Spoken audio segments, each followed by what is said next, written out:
Okay, just so you know, we are recording this session, which means I have to behave myself, but so do you guys. Okay. And if I start, going down some path that I shouldn't be, hopefully somebody will say, Jeannie, stop. So, okay, so we are diving into the most commonly used addendums to the purchase agreement that we didn't get to last week because you guys were such a great class and asked so many questions, and I absolutely love it. So don't hesitate. Again, I love it when y'all ask questions. Oh, and there's Mrs. Sly is joining us today. She'll keep me on the straight and narrow. All right, so we're going to start with the bill of sale. If you recall last week when I talked about in the purchase agreement, the area where you can write included items, and that could be anything that's considered personal property. Usually we're talking, more often than not, we are talking about appliances. And yes, while some appliances might be built in, it's not hard to remove any of those. Like you can undo a couple of screws and you could take a dishwasher with you. A quick plumbing disconnect in the back, a couple of screws, and you're done. So it's always best, even though the purchase agreement has language in it that would make those things sound like they are absolutely part of the property, which they are. I always think it's better to name them out specifically so that the seller has no question that the buyer expects those things to be in that house. So the reason for using a bill of sale instead of just putting them on the purchase agreement has to do more with financing. There are some loan products, the VA, anything that's getting an Iowa Finance Authority grant, sometimes FHA, and even some low down payment, like the 3% down conventionals. They don't want to see any kind of personal property, even appliances, on the purchase agreement because the appraiser then has to give a value to those, and that could wind up affecting your appraisal. So my personal plan is I always put all appliances on the bill of sale, no matter what the loan product is. You don't have to, but the reason I do is because I don't want the lender to come back to me later and say, hey, I need you to rewrite that page of the purchase agreement. Nobody wants to mess with that, right? So I just always use a bill of sale.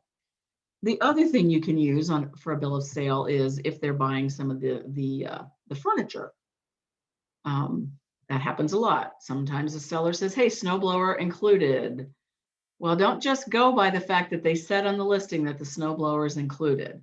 Because if it's not in writing on an addendum or on the purchase agreement, where you don't want personal property, and signed off on by buyer or seller, it's not going to necessarily stand up in a court of law. Okay, so that's when you use a bill of sale. Sometimes you have more than one bill of sale. I just put a purchase agreement together a couple of weeks ago, and we put all the appliances on the bill of sale. Well, now I'm playing used furniture salesperson because the seller wanted to know if the buyer wanted any of the furniture, and yes, they do. So now we're drawing up a second bill of sale for that furniture. But for our purposes here, we're talking about when you're doing it for appliances. So it's a pretty simple form to fill out. You'll notice it's not branded. It is not technically an addendum to the purchase agreement. So you don't send this part along to the seller. So question to the lender. On the bill of sales. So in a case like that, do you use both bill of sales or does the second one override the first? No, you can have more than one. Okay. They stand alone. Okay. So you could, if you wanted to, just go in and add it to the one you've already got, or you could write up a second one. It really doesn't make a difference. And again, you don't send the bill of sale to the lender. It's not part of it's not an official part of the purchase agreement. They don't need to see it. So to fill this form out, it's super easy. On that first line where you see the $sign, I just put 0. It says for the sum of and other valuable consideration. Well, the valuable consideration in this case would be the purchase agreement. You'll see some people that will put $1 on that line, and that's fine. I personally don't want to be chasing around after dollar bills at the closing table, so I just put 0. And you've got the seller name and the buyer name and the county. And then you've got a nice box there to type in all the things that are being included. And that's where you can type in and be specific about, you might want to say something as simple as list them all out: refrigerator, dishwasher, stove, microwave, currently in the kitchen. If maybe you've got a house with a finished basement and there's a second bar fridge down there, we'll make sure you add that. I usually put something like all window treatments and hardware currently in the home. But if you've got some real high-end appliances that you're dealing with, you might want to be a little bit more specific and put a name brand in. And as I mentioned last Monday, I've seen some agents on those upper end properties will actually find the serial number on the appliance and write that in. So be as specific as you think you need to be, but don't be as general as just writing something like the kitchen appliances. Saw an offer like that last week. That is not good enough. So list everything out. Now, in your question, Doyle, to that question, in my second bill of sale, that one we are actually listing a dollar amount because it's furniture that she's buying and the sellers have asked for specifics. So on this one, it's just the things that are actually included at the sale price. But on the other one, it's for, like I said, I'm a used furniture salesman here for a couple of weeks now. So, and then you'll note, you can read all of the boilerplate language. You'll note that right before the signature lines, it says, this agreement is contingent upon the successful closing of the real estate transaction between the parties, and there's a place to put the address. So that should make everybody comfortable. And should make the sellers happy that, oh yeah, unless this closes, I don't have to give them my refrigerator. Okay. And like I said, don't throw that to the lender. Just keep that in your, keep it in your dot loop, but don't send it to the lender with the purchase agreement. Okay. The next one up is addendum to purchase agreement, condominium, townhome, HUD, homeowners associations. Everybody got that one next? Okay. So this one, you're going to use it when you're selling, obviously, a condominium or a townhome, but you could also be selling a single family home that's in a development where there are covenants and there are dues. You're going to want to use this as well. Okay.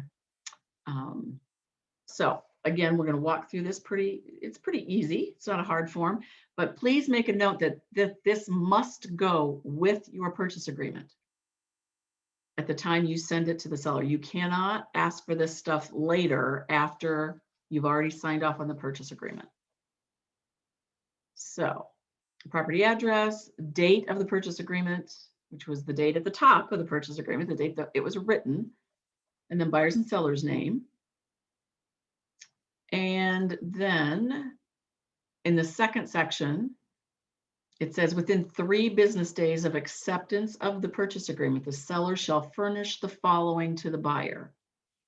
And you're going to check all that apply. Usually you're checking everything. Now, you may have found some of these things attached to the listing. Quite often they're going to have bylaws, rules and regulations, the things that answer the questions about can it be rented, are there pet restrictions, those kinds of things. And sometimes they'll even have all this other legal stuff, the declaration and the articles of incorporation. But you don't always find minutes from the meetings and a current financial statement. So if you've got the other things and you're confident that you've got the most current version of them, you don't have to check the things you've already seen, but definitely always check the financial statement and the 2 ones that have to do with minutes, because you do want to make sure you've got the most current versions of all of those. I check them all. And the reason I check them all, even if I've seen something attached to the listing, do I really know that that agent went to the HOA or went out to the recorder's page and got the most current? Or did they find them attached to another listing in the same development from somebody else and just copy and attach those? So I just check them all.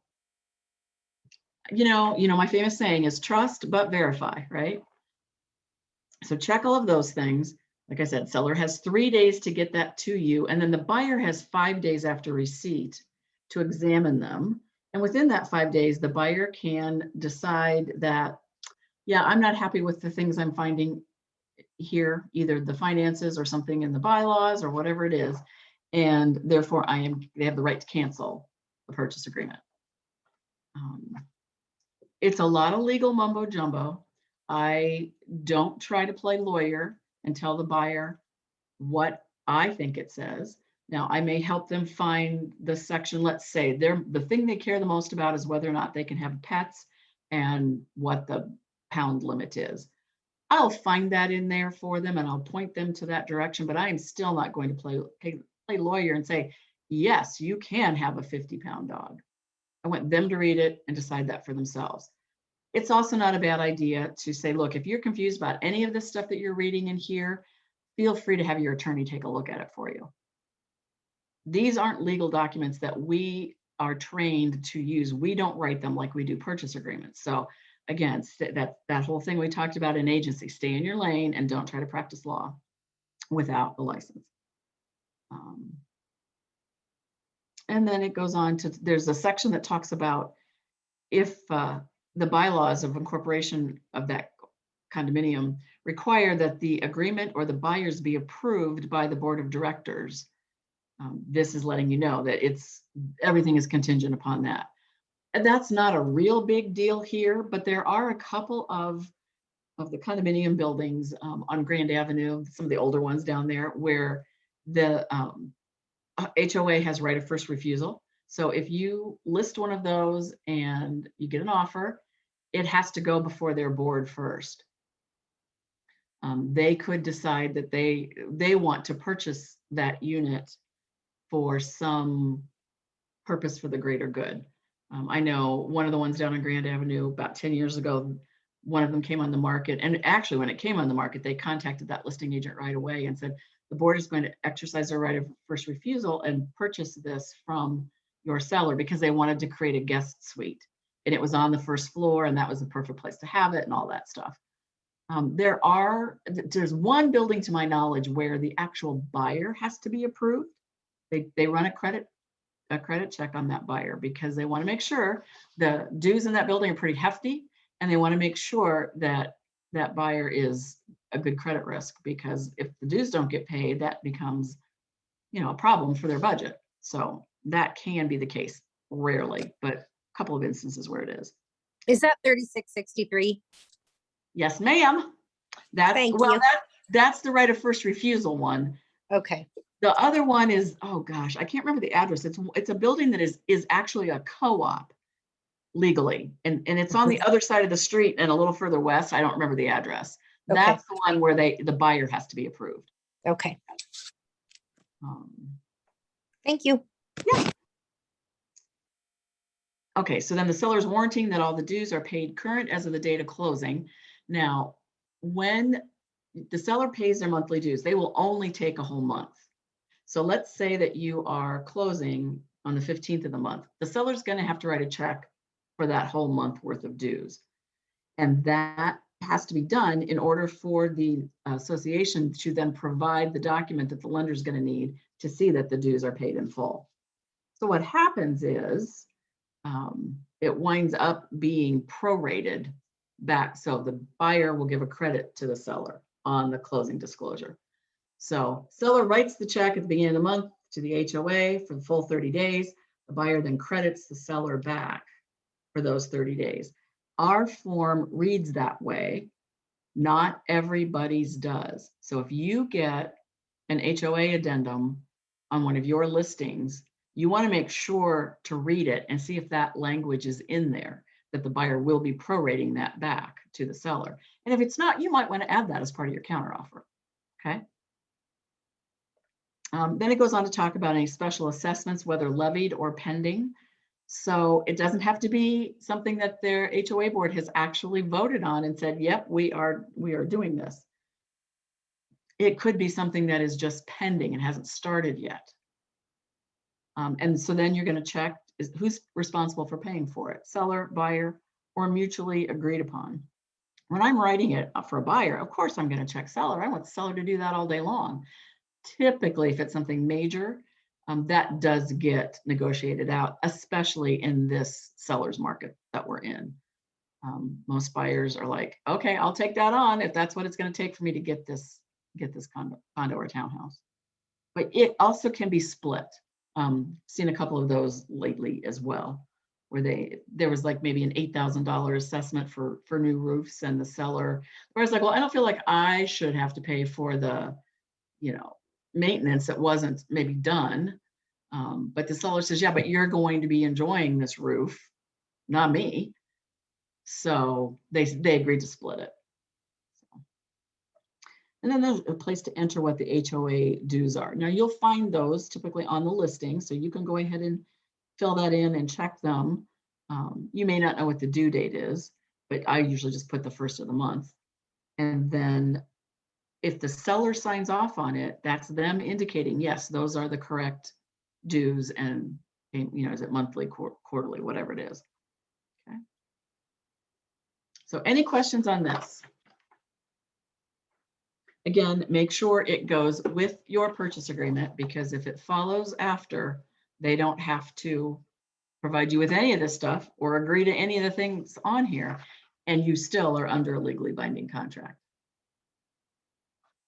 So recently, one of our agents had a townhouse, got a purchase agreement. This did not come with, and the listing agent, I've had two examples. One in which the listing agent called the other agent and say, hey, did you mean to send me, or did you forget to send me your condominium addendum?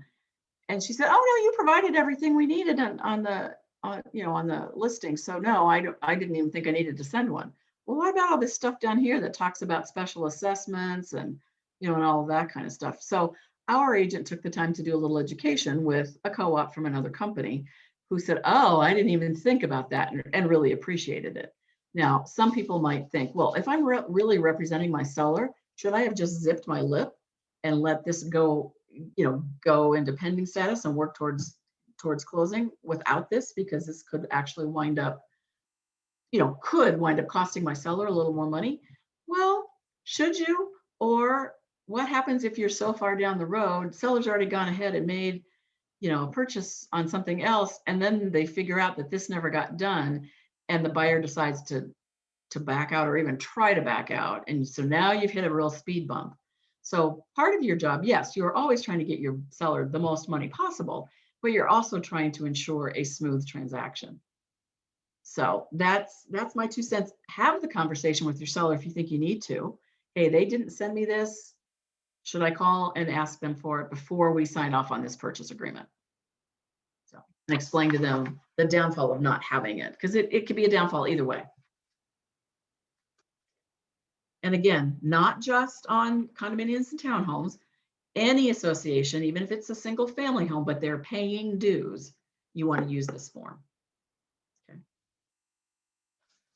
Okay, next in my packet anyway, which you all saw me drop my packet last week, so I think I got them all back into order. Subject to sale addendum. Is that what you guys have next? Okay. So the subject to sale addendum is when your buyer has to sell their current home in order to be able to close on this purchase. So they need those proceeds. They don't qualify to buy the new house unless the old house has sold.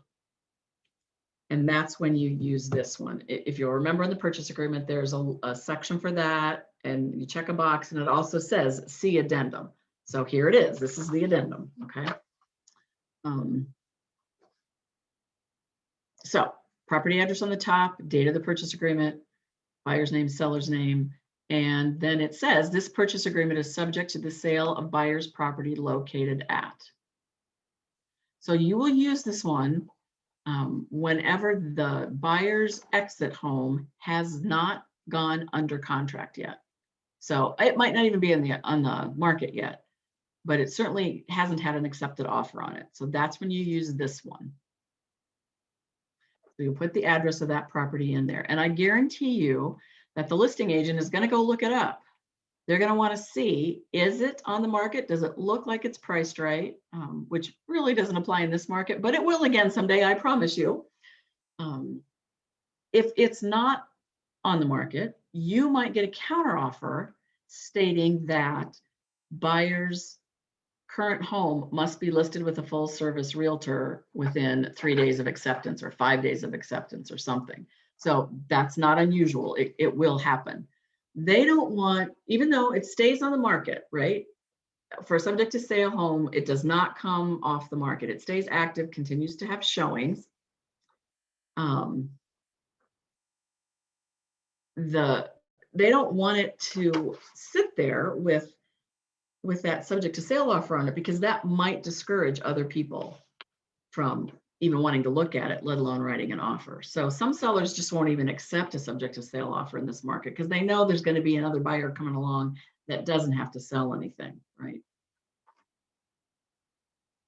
So you're going to, on line 7, you're going to want to put a day, an expiration date for this addendum, so to speak. So if the property has not been sold, and by sold, we mean accepted an offer by whatever date, or if the buyer fails to remove the contingency by that date, then this agreement is considered null and void. So usually I'm going to do 30 days to 60 days, kind of depending on the property that they have to sell and how long it's been taking things to sell in that particular area and price range. So that's kind of how you would decide how long to put. Mostly every time I've written a subject to sale in the last year or so, I've just done 30 days because everything's selling that fast. It goes on to state, in the event that the buyer's property sells prior to that date, the buyer shall notify the seller and or their agent in writing, and that is that's the next form we come to. So there's a form for that. And the buyer could provide the seller with written notice of removal of the contingency with along with written proof of sufficient financing to perform without selling their property. So sometimes buyers do qualify to go ahead and buy their next house before this one sells. They just don't want to. You know, they don't want to have to pull money out of savings or out of a 401k. They just want to take the proceeds. But if they're afraid that they're going to lose the house, they may decide to go ahead and perform without it. So here's my recommendation. If they think that might be something they are going to want to do, go ahead and get a letter from their lender that they've verified they do have the funds to move forward without selling their house. Or that they've got a bridge loan, that they've been approved for a bridge loan so that they don't have to sell their house. Get it up front, even if you hope you're not going to have to use it and you don't think you are, because you always wind up having to use it when? On a weekend, when you can't get a hold of their lender to get you the documentation you need. So just get it up front, okay? Any questions about that? Okay. Hey, Jeannie, I have one quick question. Sure. You had great verbiage and said sometimes people will counter and say buyer's current home must be listed with, what was that professional wording? A full service brokerage. Thank you. Mm-hmm. Okay, then section 4 starts on line 18. This is in the event that the seller accepts another purchase agreement, the buyer shall have X number of hours, excluding Saturday, Sunday, and holidays, from delivery of the written notice to either remove this contingency one way or the other, either by selling their house or by having financing proof that they don't need to sell their house. So you've got this subject to sale offer. It's still on the market, still being shown. Those sellers get an offer, they accept it. That acceptance has to be contingent upon the removal of this subject to sale addendum. Or the retraction, I'm sorry, retraction of the subject to sale addendum. So you're going to get a written notice from the listing agent saying, our sellers have accepted another offer. And if your buyer cannot prove within the time period we put here that they can move forward without selling their house, or proving that they have sold their house, then the other buyer wins and you lose. So how many hours are you going to put there? It used to be 72 hours was really common when I got into the business. And then people started moving a little more towards 48 hours. I wouldn't waste my time putting in anything other than, like, the most I would put would be 24 hours. It's going to get countered back to you anyway. And you want to have that conversation with your buyers up front. Like, if you know when you're doing their buyer consultation that they've got something to sell first, talk about what a subject to sale offer is going to look like and what all the moving pieces and parts look like up front. So they're prepared for what's likely to transpire. You will often get counteroffers that say, we'll accept your subject to sale offer, but we are giving you 0 hours to remove the contingency. That way, if they get that other offer that comes in and the seller wants to take that, they don't have to tell those people that they have to wait. It's, we're accepting it. This one is pushed to the side now. So if it's 0 hours, then they're just out of luck. And then it goes on to say what you can use in order to prove that you are removing your contingency once you've been served notice. So written proof of sufficient financing or funds if paying in cash to perform on the purchase without the sale. B, written proof of the sale of the buyer's property. So you're probably going to have to provide a copy of the accepted purchase agreement. You can black out the price if you want to. But you may be asked to provide proof that, yes, we really are under contract with someone. Or in the event that the buyer has 0 hours notice to remove the contingency, then the seller simply notifies the buyer or the buyer's agent in writing that this offer is now null and void. And any all earth money paid in escrow shall be returned. Is that pretty typical to put 0 hours? It's becoming so in this market. You know, we keep, for you newer people, we keep saying, oh, in this market, things are different in this market. And it is hard. There's a lot of it's really not fun being a buyer's agent in this market. It's really fun, but also exhausting being a listing agent because things are selling so fast and you're getting all these multiple offers and your sellers are ecstatic and all that. The market will shift. It can't stay this way forever. And so as the market shifts back to a more normalized market, that's when you'll stop seeing 0 hours and you'll start seeing people giving 24 to 48 hours because they don't want to lose this buyer because they won't have as many other buyers lined up behind this one. So it's an ebb and flow for sure. So that is the subject to sale addendum. Again, this needs to go with the purchase agreement. That's probably one of your biggest notes to take on this, is make sure you're doing a subject to sale that it goes with the purchase agreement and not after. And then the next one in the list is the removal of subject to sale contingency. So your buyer sells their house, or they have decided, you know what, we don't want to wait any longer. We're just going to use our 401k money and go ahead and purchase, or we've gotten to qualify for a bridge loan. So we can move forward now without having to sell our house. So that's the instance that you'll use this one. And you've got 2 choices on there.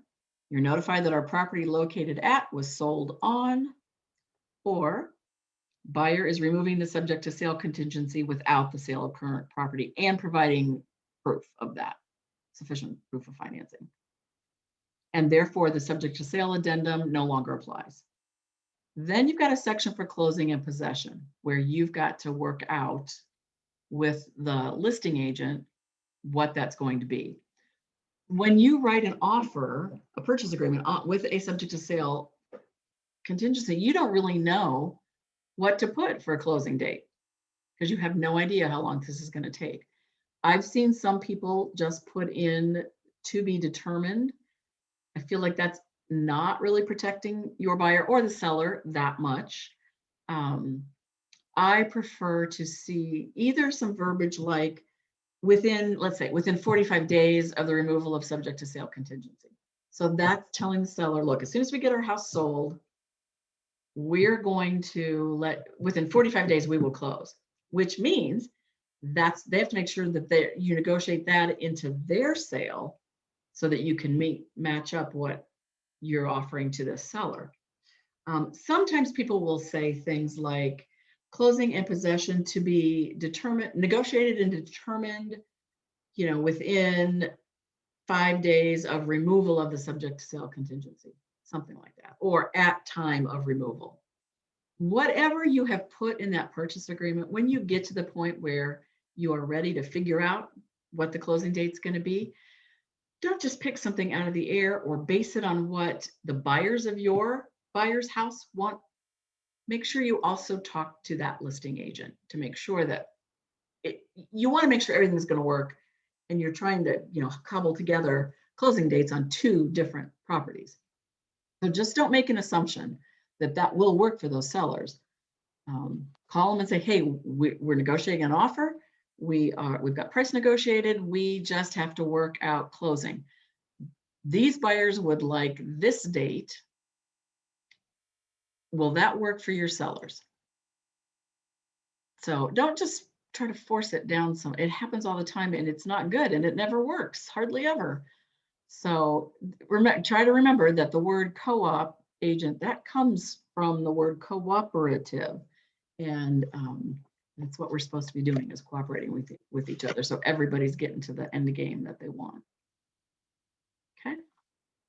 Questions about that one? Okay.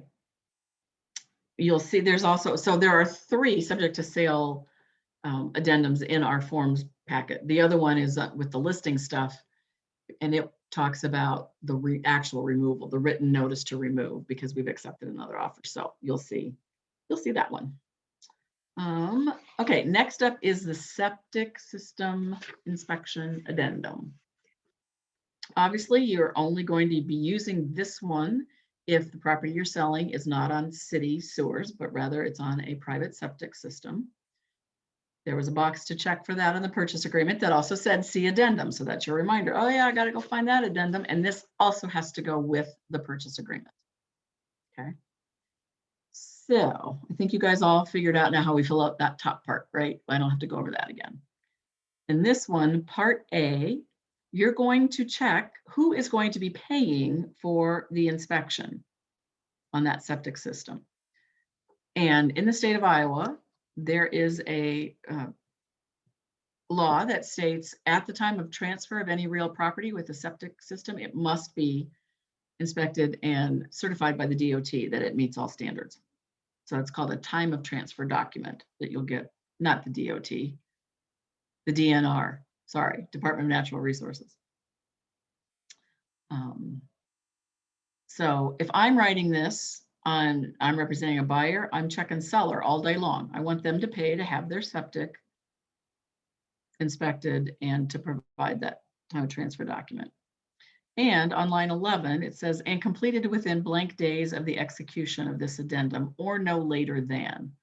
So you can either pick, like I would put in the same number of days that our inspection, the basic home inspection period is. I would want to just mirror that, because I want to have all the information about the property before I write that inspection addendum. So I'm going to put that in there, or you could put it at a later date.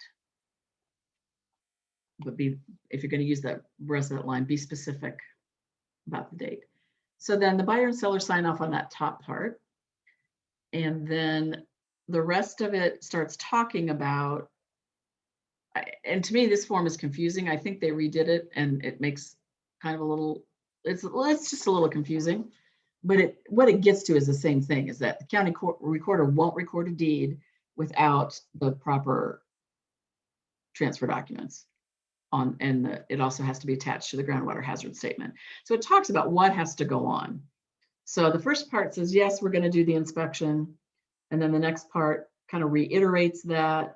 And again, there's a place to put in your number of days, and that should match what you've got up on that on line 11.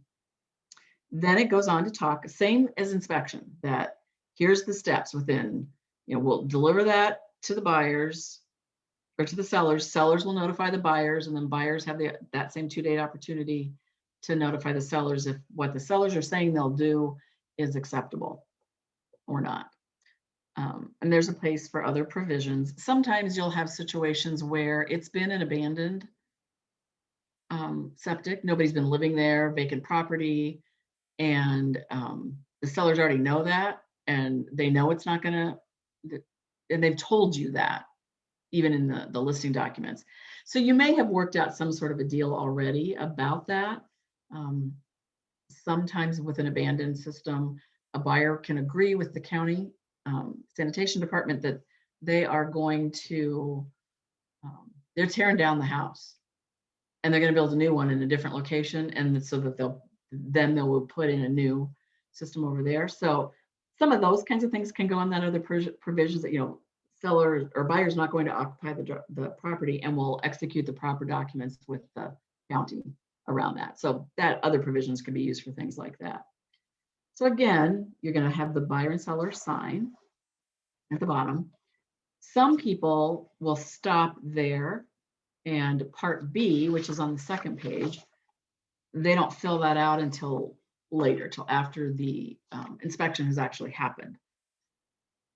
I go ahead and set the expectation by filling this part out up front that we want the seller to pay for any renovation, repair, or replacement. And when we want that completed by. In this case, I'm not going to use the completed within a certain number of days of execution, but I'm going to say no later than, and I'm probably going to pick 10 days prior to closing. We want to make sure that they've got it done, that they've provided us the time of transfer, and that we've also can see a paid receipt for that work as well. So I go ahead and use this part right from the beginning, just to set the expectations. They can always counter back and say, yep, no, we're not going to do that, or we'll split the cost with them. You can do that. You can also say, okay, we'll wait and negotiate that part once we see what the cost is. But if I'm a buyer, I really want to know up front if they're going to be willing to pay for that or not. So that's why I go ahead and use that section and not wait. Questions about the septic stuff? Okay. Okay, the next one is the property inspection addendum. Looks like a pretty simple form, right? Just some lines to write some words on. But it's important that you have the right words in the right way.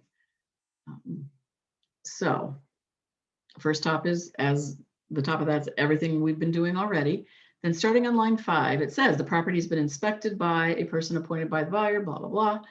And the buyer has 2 choices. The first one is that they are satisfied with their inspection. They're accepting the property in the existing condition. It goes on to say this statement in no way affects any improvements to the property that may be required by the buyer's lender. So that could mean your buyer has their inspection done and they're fine with everything that the inspector tells them about the house. But we all know that there are things that some particular loans, especially FHA and VA, are going to require in terms of property condition. So the buyer is saying, I'm not going to ask you to fix anything, but that second sentence in that line says, but if the VA requires something to be fixed, this is not waiving you of your responsibility to do that, Mr. Seller.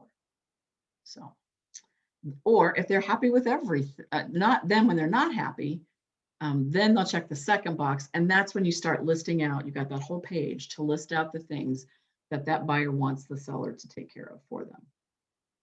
You want to make sure that you are very detailed in what you write. And there's a couple of ways to do this first page. Most agents in our market are going to simply list out, here's what we want fixed. Here's the things the specific things we want fixed. Some agents are going to list out all the deficiencies in a property. And then on the second page, they will write the specifics that they want fixed by the seller.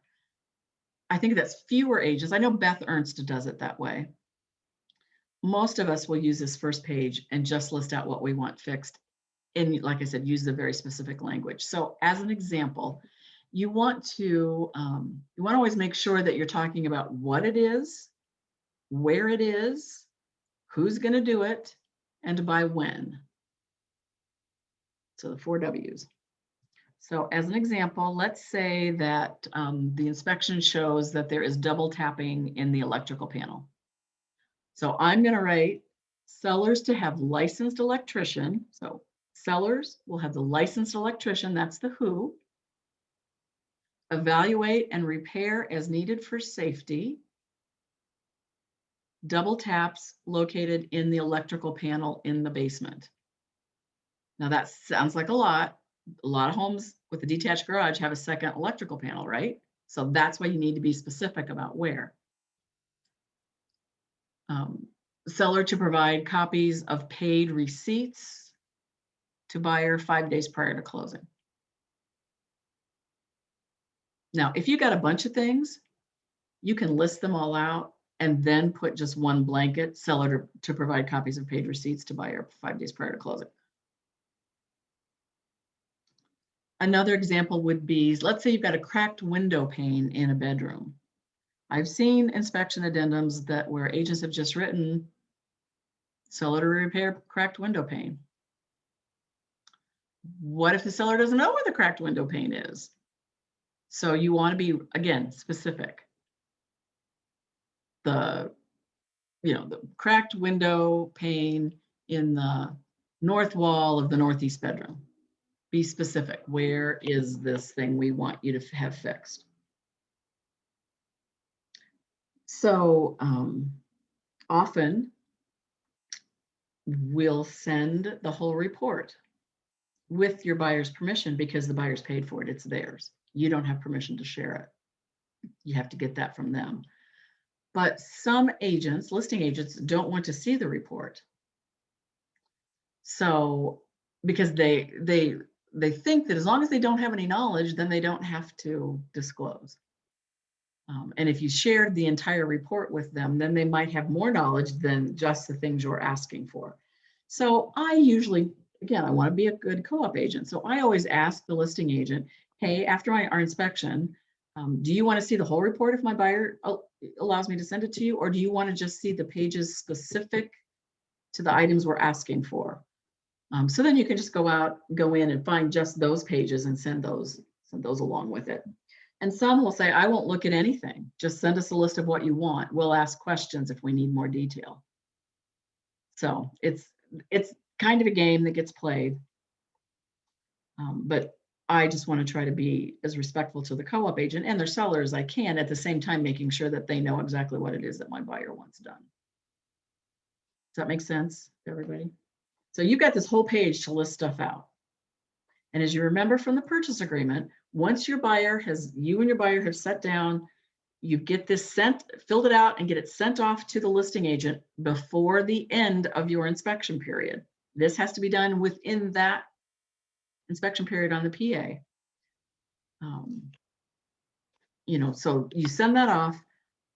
The seller has 3 days to get back to you, stating what they will or what they won't do. And then your buyer has 2 days to respond to that and say, this is acceptable or this isn't acceptable.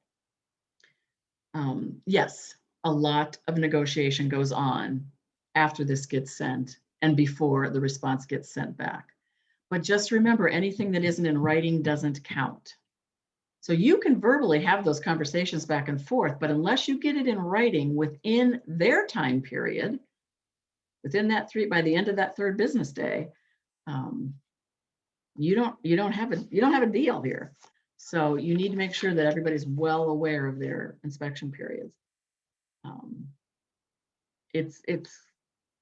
Things get missed because of dates and because of all of this verbal negotiating that goes on back and forth, which doesn't count for anything.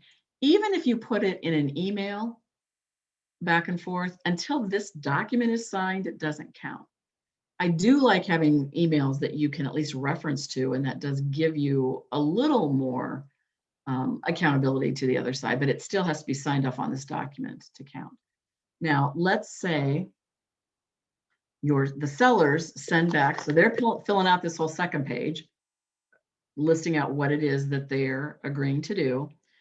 And your buyer isn't happy with it, but you don't get signatures and get it sent back to them within your 2-day time period saying that this is not acceptable, guess what? Your buyer is still under contract and they have to move forward and the sellers don't have to repair anything. So that verbiage is in the purchase agreement. So that sometimes happens and that's real fun. Just like the example I gave you with the purchase last week in purchase agreement class, where the buyer's agent got this all signed off on. He filled it all out, had his buyers initial it, and just kind of fiddle farted around and didn't get it sent back within their time period. Those buyers were obligated to move forward with that house because he hadn't met that obligation, which is why he wound up being the one to pay for it, because sellers didn't have to. So dates, time periods, super important. Can't stress that enough. Did I miss anything, Angie? No, but I do have a question because we have a real life scenario going on right now with a newer agent. She's the listing agent. Okay. She is working with the buyer agent. The inspection is over tonight at midnight. They have not scheduled the inspection. She was kind and called and said, "Are you planning an inspection?" He said, "Yeah, but we're going to extend the inspection period time and I'm leaving for the weekend." She called the seller. The seller said, "I will give them 2 extra days until Wednesday." Wow. And that's it. She called back and proposed that. No response. She's called me 3 times since I've been on with you, and I'm guessing she has not heard a thing. And so if midnight comes and goes, can they agree to an extension tomorrow? They can, but the seller sure doesn't have to, and those buyers would be obligated to move forward with the contract.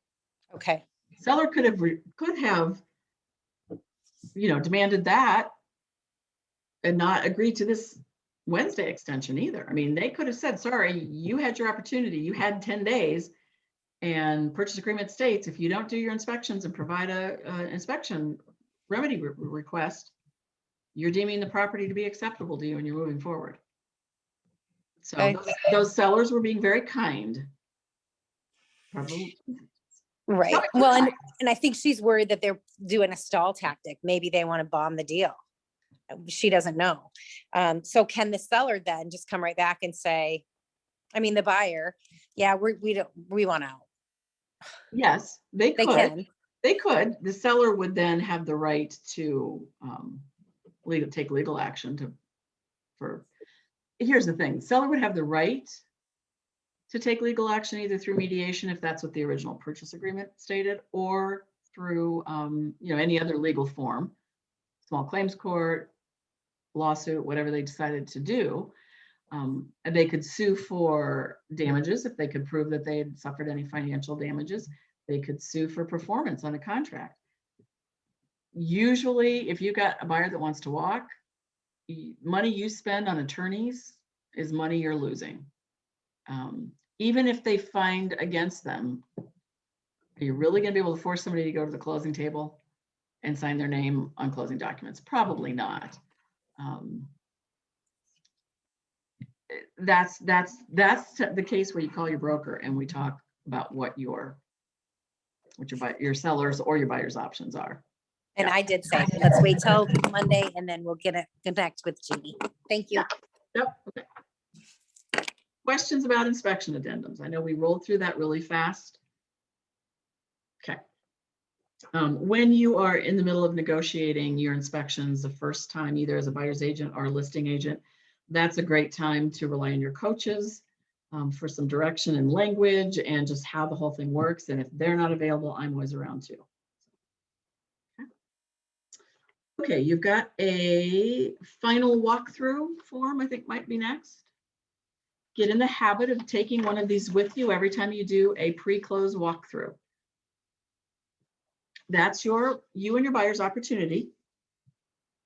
And it's your right, because it's spelled out in the purchase agreement, to walk through the house and make sure that it's in the same condition that it was the last time you saw it, that there's been no new damage to it. It's also a time where you can look to see if any of those inspection items that you requested have been done.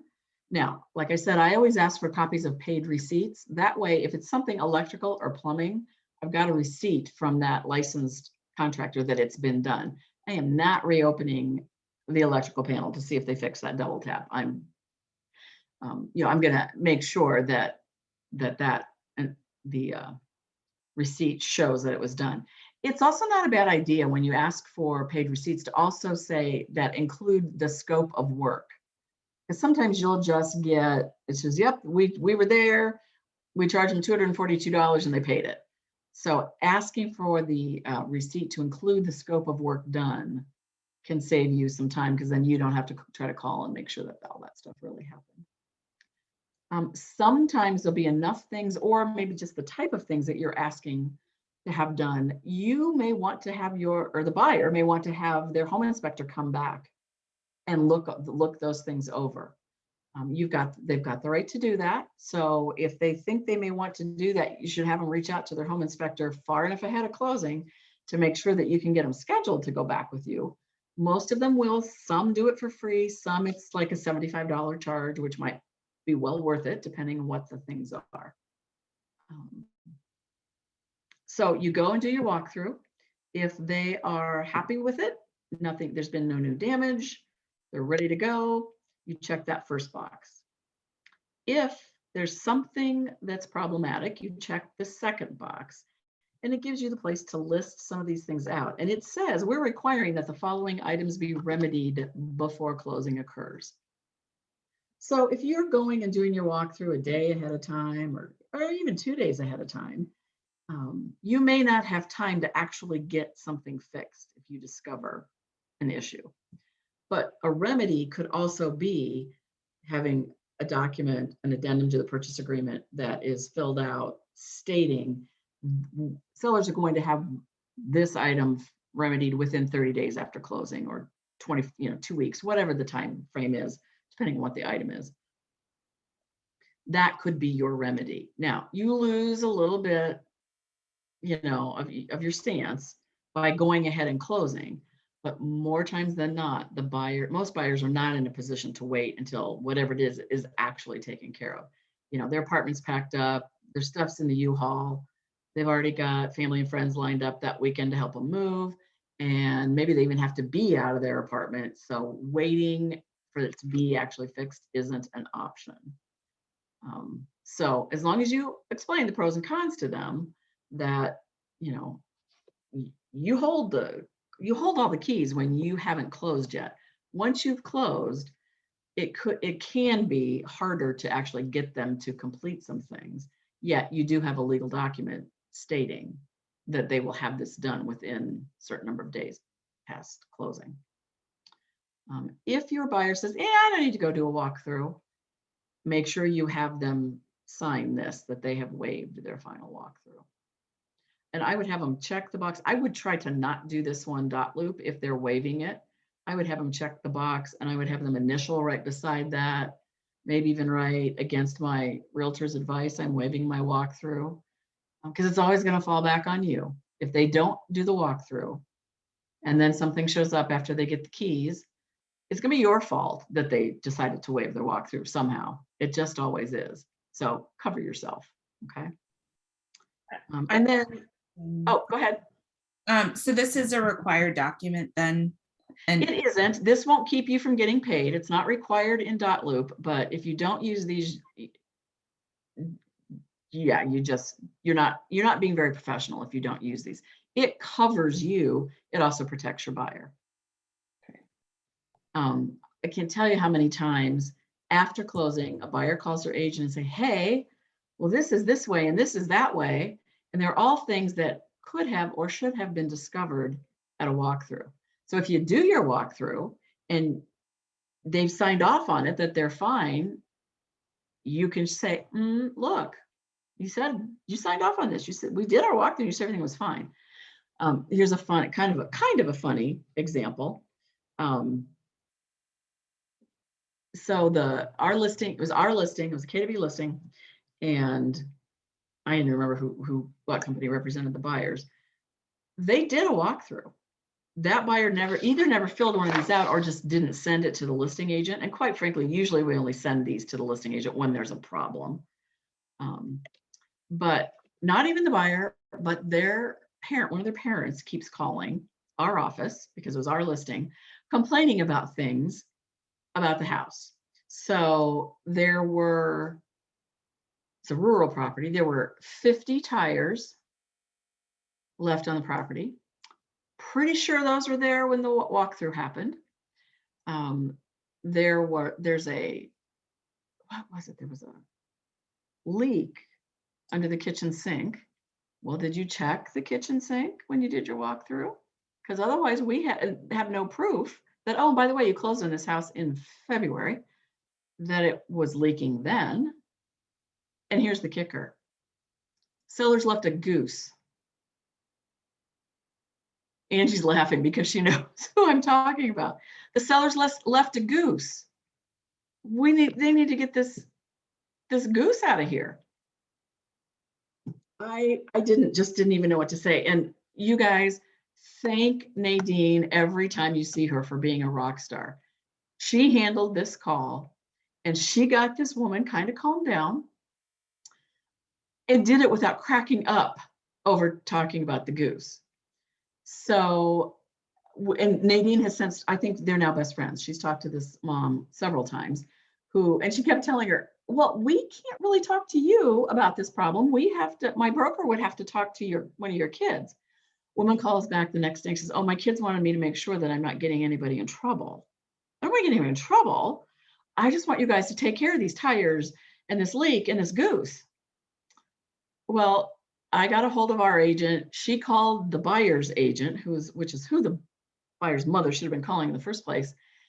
And she talked to her kids. And turns out they put out a wading pool for the goose. So they weren't upset that the goose was there. It was just mom.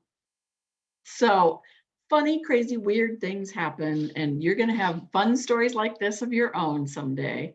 But difficulties with that after closing phone calls can be handled by having this done. So just make that your standard practice. When you go do a final walkthrough with your buyer, you're taking one of these with you. Okay. I mean, yes, could you come back to the office later, do it all on dot loop? Of course you could. It's more impactful to have this with you at the walkthrough. All right, then in your package, you've got an addendum and an amendment to the purchase agreement.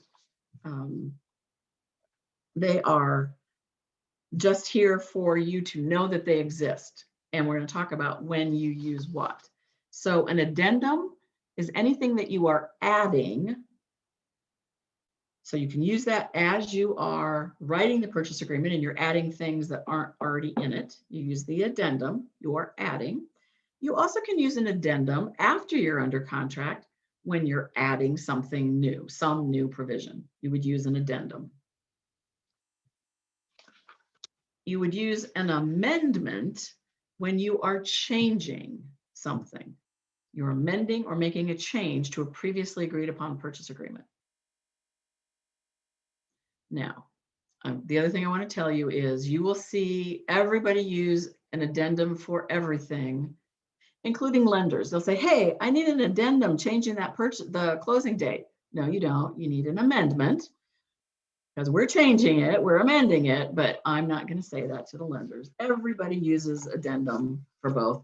And you will never, ever be wrong or make something invalid if you choose the wrong one. I just want you to know that they're both here, and there really are times that you should use one over the other because I just want you to be right. But you won't be in trouble if you use an amendment for everything. There's one of the RE/MAX franchises out there that they just have one form and it says addendum/amendment because apparently they couldn't decide. So they just want to make it easier on their agents. So they've only got one form, but we have two. Okay. And then we have the for sale by owner or unrepresented seller form. Commission and agency disclosure agreement is the subtitle. If you are representing a buyer purchasing a for sale by owner, this form is how you ensure you are going to get paid. And you want to use this form prior to showing, if at all possible. So when my buyer calls me and says they've seen a for sale by owner that they're interested in, or you've seen it, you're doing some additional searching because we're all looking everywhere. We're trying to unturn unlisted homes wherever we can since everything's selling so fast. Part of your buyer consultation should be educating your buyer that if they see a for sale by owner, that they should get the address and contact info to you first. They should not reach out first. So you see this for sale by owner, or they've shared you the contact info, and you're going to call that for sale by owner and have a conversation with them. Hey, I've got buyers I'm working with. I'm not calling to try to list your property, but I got buyers that I think your house would be perfect for. Are you willing to allow a buyer's agent show the home, and will you pay a commission to a buyer's agent? Don't pussyfoot around it. They know why you're calling.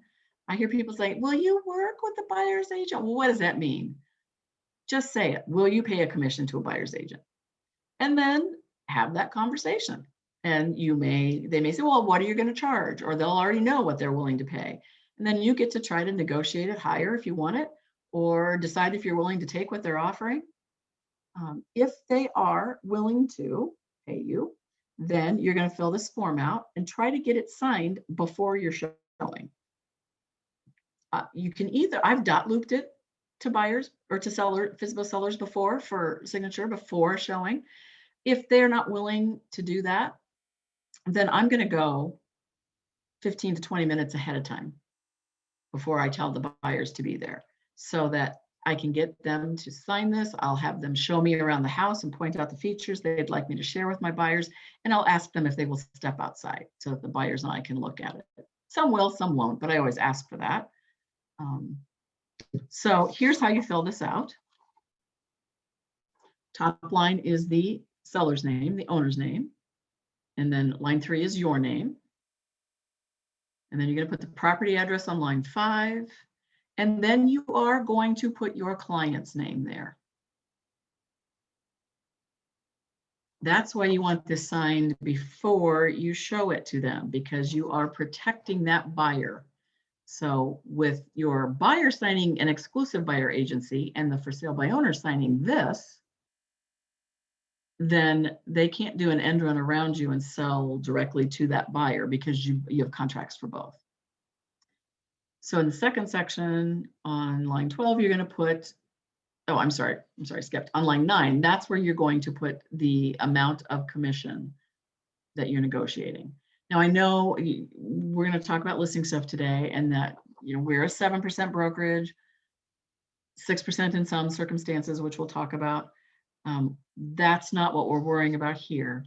It's what they're going to pay for you. So I usually start out by asking 3.5%. I know some agents ask for more than half, because quite frankly, for sale by owners are often a lot more work. But you are not required to get that minimum commission that we talk about with our listings, because with for sale by owners, you take what you can get from them. So sometimes it's even a flat fee, and that's okay. You can cross out the little percentage symbol and write in flat what the flat fee is on there as well. I have a quick question. Sure. What if the for sale by owners on like a do not call list? Do you just, If you are calling them because you have a buyer for your house, their house, you're fine. okay, If you call them and even cross over into talking about asking them if they'd list their house, then Sure. you could be in violation. But if all you're saying is you've got a buyer, then you're fine. thank you. Okay, so it goes on to explain then, if the owner enters into a contract to sell the property to broker's client within X number of months, I put 6. I've seen some people put 12. It's whatever you decide you want to ask for and what they'll agree to. So what that means is if you try to sell it to my buyer that's named on this form within 6 months of this date, you are still going to owe me a commission. Okay. And then it goes on to talk about duties to all parties and duties to a client. You can read that. at the bottom where it says disclosure by appointed agent, it is understood and agreed that when appointed agent is the selling agent on a property, meaning representing the buyer, but not the listing agent, the appointed agent will represent the buyers exclusively. So no way, Jose, are you representing, do you have agency with that for sale by owner? They are on their own. You can't answer any questions. And when they start asking, well, what do I do about this? What do I do about that? How should I respond to this? Go talk to your attorney. Unless you want to, then you could, if they said, well, can you just handle it for me? Yep, but it's now a dual agency situation. There's a whole nother form and then you're gonna be paying me more than just a buyer's agent commission because I have to have some compensation for representing you as well. That's your conversation. Okay. Yep, and then have them sign and date on the left-hand side, and you sign where it says Keller Williams Greater Des Moines because you are already the appointed agent for the buyer you're working with. Questions about any of that? Yes, Angie. Silly question. I just want clarity for husband-wife teams or for father-daughter teams for Amanda. At the top, appointed agent Tony or Angie Sly, or Tony Both and names. Angie? Same thing. Any agency agreement that you are signing when you are on a team, all licensees' names have to be on. So it should say Tony Sly and Angie Sly, or can it say Tony Sly or Angie Sly? I would put both because you, Okay, yeah, you may wind up at some point doing something with that. So it needs to. Tony Sly be and, both. okay. Yeah. So Yeah. I got it. Thank you. And ours, we just do slash, like, Dave Steinig / Jeanne Glaser / Oh, Jacob. yeah, I like that. Okay. Yeah, we just do it that way. So when And you're signing these, do you have to have, in that case, both people or both parties sign, or? Well, you should, because otherwise it's not really a legally binding No, contract. I was when talking both like spouses a have to- husband and wife. Yeah, you want everybody to sign. Okay. Okay. Okay, so it's a little after 2. Let's take a quick break and then we'll dive in and get all the listing stuff done. Okay. So let's say 2:15, that's 5 minutes.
Okay, it's 2:16.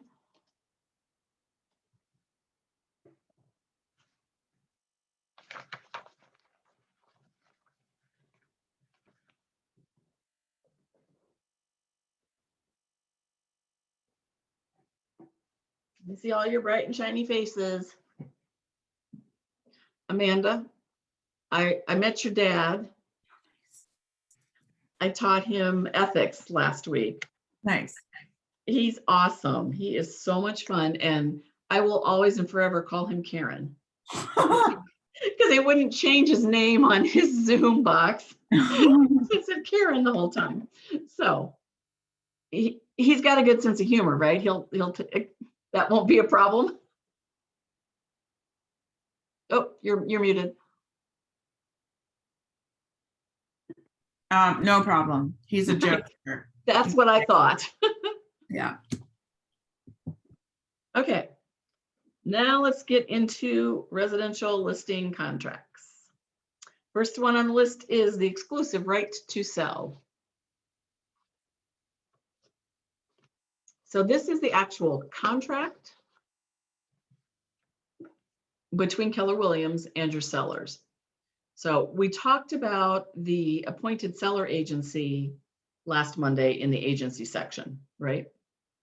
So that's the first document that you should have signed with them, is the agency, appointed agency agreement.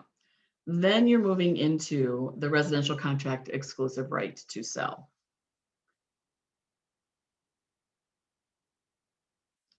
It used to be kind of smushed together with the DMAR data form, which is the next one we'll talk about.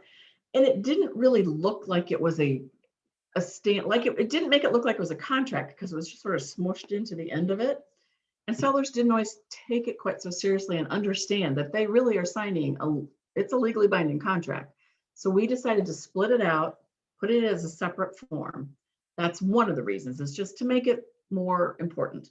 The other reason that we did it this way is now with it as a separate document, you could be you could be sitting with them and they decide that yes, they do want to list with you, but they're not going to be ready to list for a couple of weeks or maybe a month. You can go ahead, get the appointed seller document agency signed, and then get this signed, and you can post date the effective date. So now you do have them under contract. It's just not gone active yet. And that will keep them from bumping into somebody at a cocktail party or having a neighbor say, oh, you should list with so-and-so, because they've already signed with you. Okay. So the way you fill this one out, property address of the home they're selling, pursuant to the listing agreement dated, and what that's referring to is this next form, the residential listing agreement data form, by and between Keller Williams Greater Des Moines and the seller's names. And make sure you've got both spouses' names on there, or if it's a legal entity, you're going to want to look on the assessor's page to see how the property is titled, and you're going to want to list it that way. So pursuant to the listing agreement dated, that's today. You're filling out the paperwork today. Okay. Then on line 4, executed at, where are you in Iowa when you're filling out this paperwork? Are you at their kitchen table in Clive? Are you sitting in the office and you're sending this to them via dot loop? Well, then I would put West Des Moines, because that's where our dot loop account originates from. And then you're going to say, as of the effective date. That's the date you plan for it to go live. So today is April 12th, and you say, hey, Jeannie, I need a week to get the carpets cleaned and repaint that one bedroom. So how about we go live on the 28th? So you would put the 28th on that line, okay? There'll be a place that has to match up to on the data entry form, which comes next. So that is your effective date. Now, what happens if the 28th comes and they call you the day before, let's say, and say, hey, we're not ready yet, we need like 2 more days? no problem. You don't have to fill out the whole paperwork. You just do a strike through, change that date on that spot, and then also on the other form, and have them do an initial beside the date, and you're fine. Okay. The other thing to remember, the importance of effective dates. That's the date it's going live on the MLS. You may put the sign in the yard 24 hours ahead or a business day ahead. You can even start advertising it to the public on your Facebook page, on Instagram, wherever you might want to do that. As long as you are sure that it is going to be live on the MLS within 24 hours. That is NAR's clear, that's called the Clear Cooperation Policy. And how many of you have gone to the DMAR new member orientation yet? Any of you? Did they talk about that there, right? Yep. They pound that into you. So that 24 hours is really important. Angie has a question. If it's going live on Monday and that's a business day, can you put the sign in the yard on Saturday? Yes, ma'am. You can put it in the yard on Friday. Yeah. Okay. That 24 hours is business hours. Okay. Thank you. Yeah. Yeah. That's why a lot of people like to list on Friday afternoons, stick the sign in the yard and hope to get sign calls all weekend, right? Before it actually goes live. Okay. Then you are going to, on line 6, you will put the county that the property is in. And line 7, where it says locally known as, that is the street address. And you will put the legal description on the next document. It doesn't go on this one. Okay, then on line 9, you're going to start writing out what the price, the list price is going to be, like you would write out a check. And then at the end of line 10, there's a place to put it numerically. I literally had to teach someone, a very, very young new licensee, how to write it out like you'd write it on a check, because he'd never written a check in his whole life. So I'm looking at you, Macaulay. You know how to write a check, I'm hoping. Yes, I do. I do. Yes, you do, because Barb Stokes is your mother. That's right. Yes. Okay. All right. Then we talk about commission. So for purposes of note taking and filling out your forms, I want you to, on line 14, I want you to write a nice big bold 7. For 2 reasons. One, we are a 7% firm in most cases. And number 2, you deserve it. You are training to become a very highly educated and professional realtor, and you deserve 7%. Now, the exceptions to 7%, there are certain parts of our metro area that are typically 6%. Ankeny, Bondurant, Altoona. So we're not going to even bat an eye if you list something there for 6%. New construction is also pretty much across the metro, 6%. So you're fine if you list a new construction home for 6%. If you want to list something for less than 6%, it requires approval from the team leader. Now, you might be in a situation where you've got to list for less than that if you want to compete for the listing, because they're already telling you that somebody else has promised to list it for 5.5 or 5 or something like that. I'm not telling you that we're going to say, no, you can never list for 5%, but you do need to have a conversation with Sandy about that and get approval from her in order to do it. If we see that you are consistently listing under 6%, that's telling us that you need some more education, and we need to make sure you get enrolled into Bold and into Ignite and into any number of different training programs we have out there that will help you learn how to explain your value proposition, help you even understand what your value proposition is, and raise your professionalism so that a seller will have no doubt that you're worth 6% or 7%. Okay.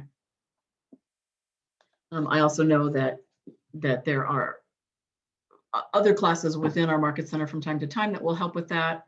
a lot of what your one-on-one coaching, you can talk about that with them. They can help you, give you scripts. There's all kinds of things. So yeah, that's my commission story. And then, what? fair housing. You cannot do for one what you can't do for all. So be consistent in your pricing, right? You do have to be very careful with that. And have standards. Like if we're representing you on the buy and the sell, we would consider doing this, dual agency, da, da, da, but you've got to do the same for everyone. Right, yeah. You have to treat people the same, which, yeah. Okay, the last part of line 14, there's a line that talks about minimum commission. Our minimum commission is always $3,000, so write that in there. Even if you list a $10,000 lot, it's $3,000 minimum commission. Think about it. That gets divided in two, half to the buyer's agent, you keep half, and then you also have to pay your split to the office. So you'd be working for next to nothing if it was much less than that. So 3,000 always is the minimum commission. And then on the next line, it is where it talks about our administrative commission. It's $295 always. I have a quick question. Well, For not always. mine?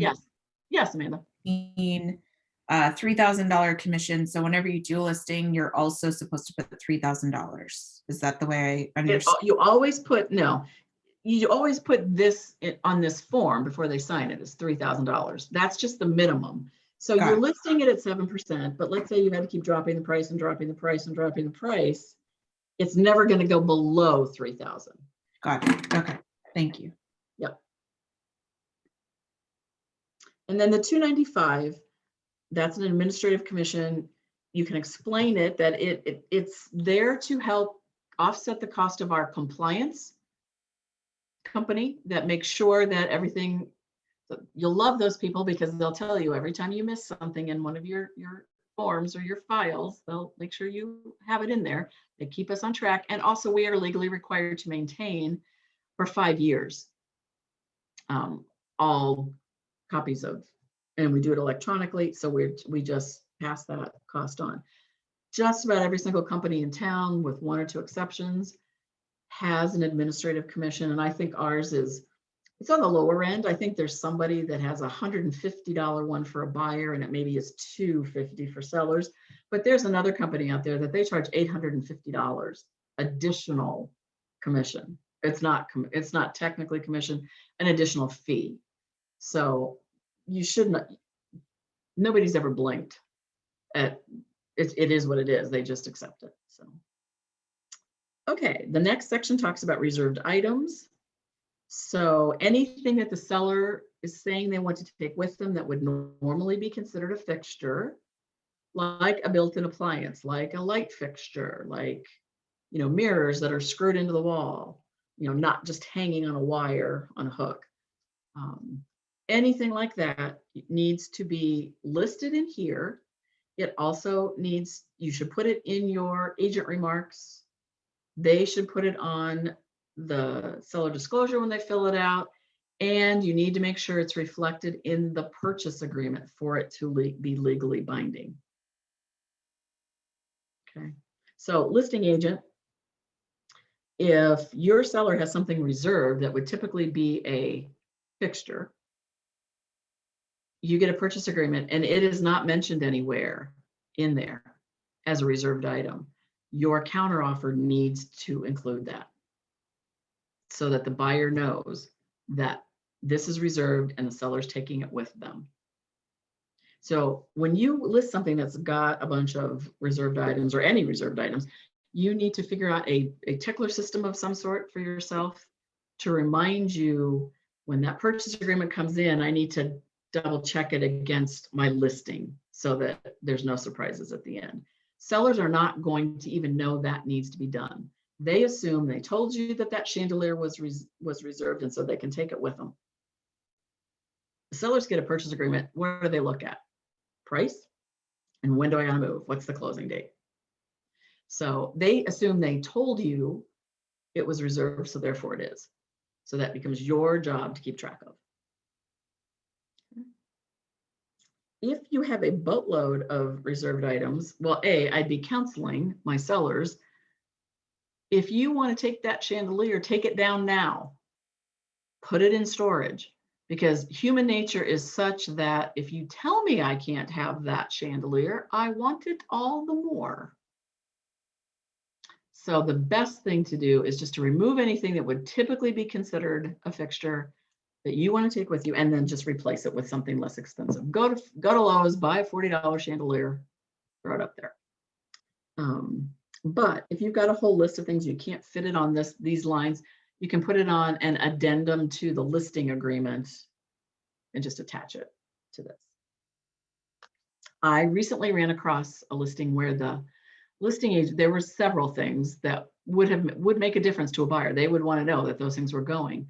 And he actually created an addendum to a purchase agreement, even though a purchase agreement had not yet been written. It was left blank for the date of the purchase agreement, but he just created that with the whole list of the reserved items. So I didn't have to write them down. It was attached to his seller disclosure. So it was there. I showed the buyers, we put the date of our purchase agreement on the top of his form, and everybody signed off on it. And it was super easy and simple, and nobody was surprised by anything. Thought that was brilliant. Okay, pest inspection, you're going to either check the box that they will do a pest inspection as provided in the purchase agreement, or that they will promptly provide you with a current wood destroying insect and pest inspection. Now, again, we talked about this a little bit during purchase agreement class. If the seller already has like an ongoing maintenance contract, have them double check to make sure that part of that contract actually is supplying them with a copy of a pest inspection on the proper form for a residential transaction.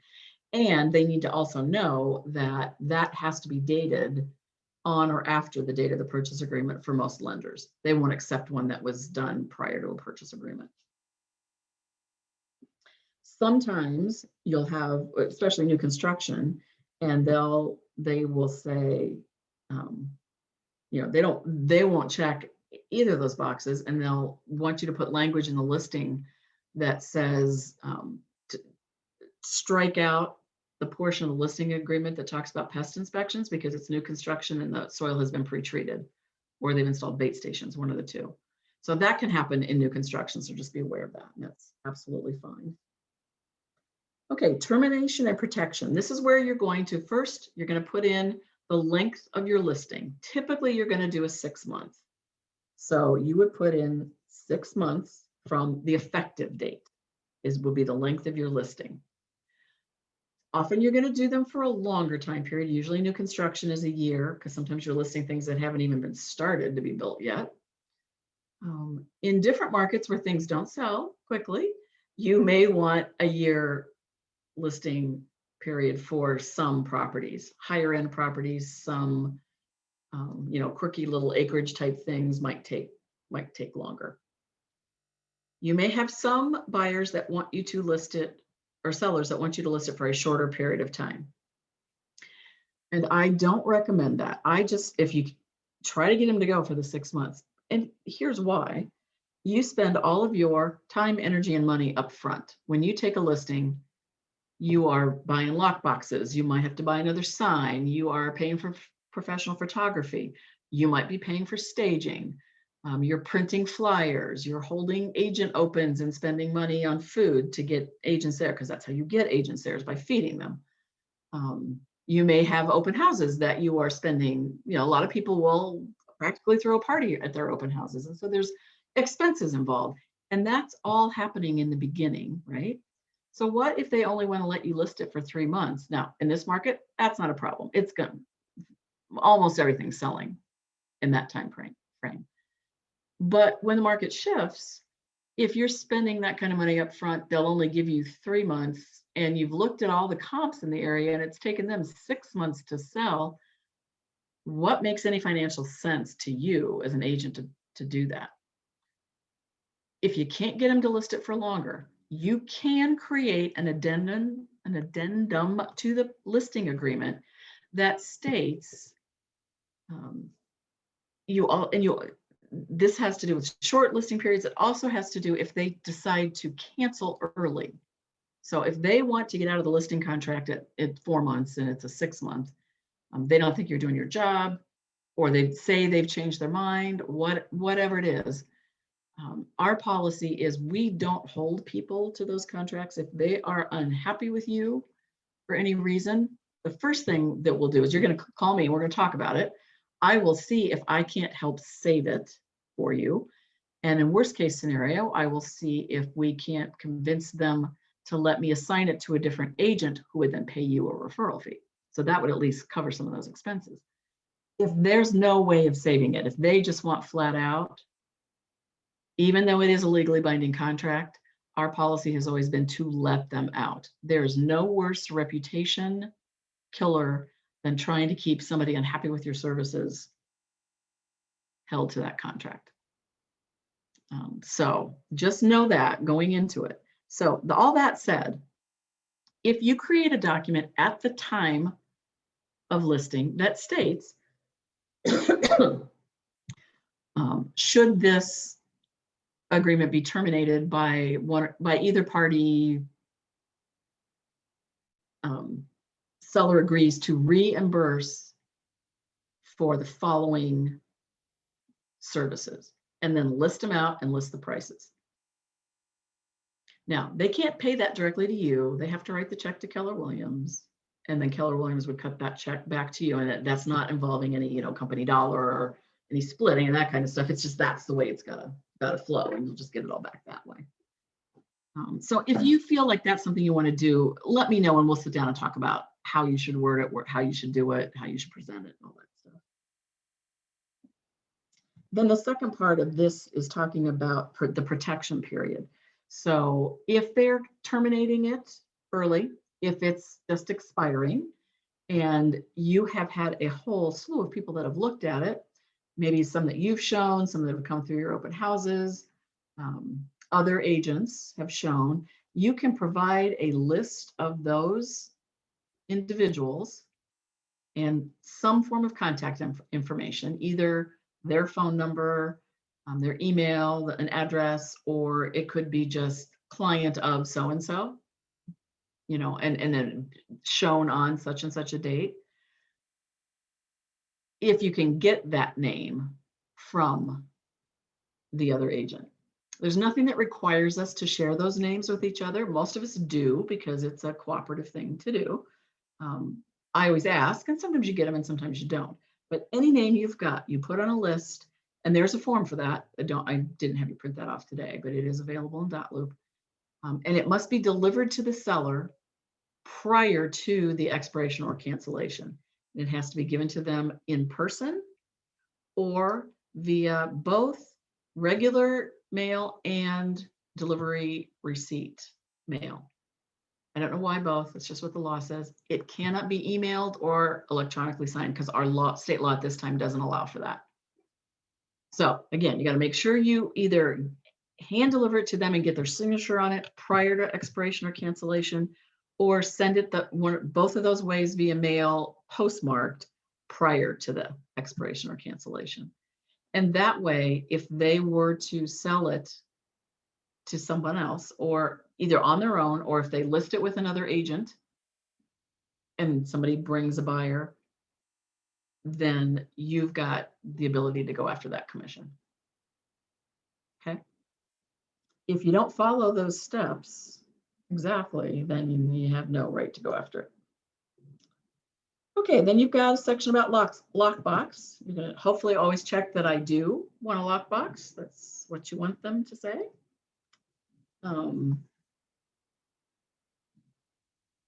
Marketing, it's a whole paragraph, essentially authorizing us to put a sign in the yard and to do all the things we do in order to advertise the listing. Page 2. Continuation of the marketing paragraph. You'll see 2 boxes there on line 48 and one on line 53. The first one is the one we always sign or check. We never do the second one. So the listing is designated as an exclusive right to sell, which means we're the only brokerage that gets to stick our sign in the yard and advertise it as our listing. It also means that we are further authorized to, we're going to compensate other brokers when they bring a buyer We are going to share our listings with other brokers so that they see them and hopefully will bring us buyers. That second box talks about an office exclusive listing, and we don't ever do them. They are allowed to be done in our market, and there are a couple of agencies that do it. And what that means is only the agents in your specific office will see that listing. So you have just excluded a whole boatload of realtors from knowing about your house. We don't believe that serves our buyer sellers to the highest level. So we don't ever do that. Every now and then you're going to have a buyer call you and say, hey, I see this listing, or I see a sign in the yard, which, oh, by the way, is not allowed if it's an office exclusive, but people still do it anyway until we report them. But I can't find it. You know, I've been on my KW app and I'm searching for it, but I can't find it. You go into the MLS and you can't find it either. Oh, it's probably pending. You check the pending box. Oh, I still can't find it. But you know who listed it. Either that buyer told you, or you got in your car and drove by to figure it out. You call them and like, oh, you know what? That's an office exclusive listing. So that's why you can't find it. But I'll get you in. So why do they just not put it on the open market? It makes no sense to me why they're even legal, and they aren't in some places actually. So always check the first box, never the second one. And then disclosure. This isn't talking about your seller's disclosures. This is about whether or not you have the authorization to share the existence or to disclose that there are other offers. Either you're already negotiating one or you've heard one's coming in. You want them to check I do. Doesn't mean you will. And that's my conversation with the seller is, as long as this is checked I do, and you and I both decide when other offers start coming in that makes sense for me to let them know that, hey, you're going to be in a multiple offer situation, so write your best one. You can do that. If they check, nope, I do not authorize you to do that, and now they want you to, you have to fill the form out again, or at least get initials. So I always say, look, here's what it is. Let's check I do, but we're going to have a conversation. And if we decide it's not in your best interest for some reason, then I won't do it. We're a team here. I'm working for you. We're working together on this. It's just better if you got it checked. The rest of it's all boilerplate. I'll let you read that. And then down at the bottom where it says seller opt-out, don't check any of those boxes. This is another one of those places where it seems like counterintuitive, but if you check them, then you can't advertise the listing or its address anywhere. And that's kind of the whole point, right, of marketing, is having it out there on the internet. It's government, federal government language, so that's why it's counterintuitive. And then if you've had any addendums, such as reserved items, we'll also talk a little bit about reserved buyers when we get to the next form. Then you can write on that line that you do have addendums to this, and then just have them sign and you sign. Any questions? Okay. So now we're going to delve into the residential listing agreement. One quick question on that, sorry. Sure. Is it just as simple as on line 87, this listing agreement is subject to one attached, one? Yeah, 1, 2, however many you have. Yeah. Okay, Or if you felt like it, you could write reserved item addendum. okay, thank you. However you feel like doing that. Okay. So the residential listing agreement data form, this is where you're going to put all the information that you're going to need to have to enter it into the MLS. So you have the ability to do that yourself if you want to. There's a couple of classes you have to take. This is one of them. So this will meet that requirement that you've taken this class. And then Terry Lake teaches a class on MLS data entry. You have to take her class and this class, and then you will be given the authorizations to go into the MLS and enter your own or edit your own listings, which can be a huge time saver if you discover, oh gosh, I misspelled something or there's some small little mistake in my remarks. If you've got those permissions, you can go back in and fix it right away instead of having to wait. If it's a weekend, you might have to wait till Monday. If you want to do a price reduction, any number of things that you might want to change.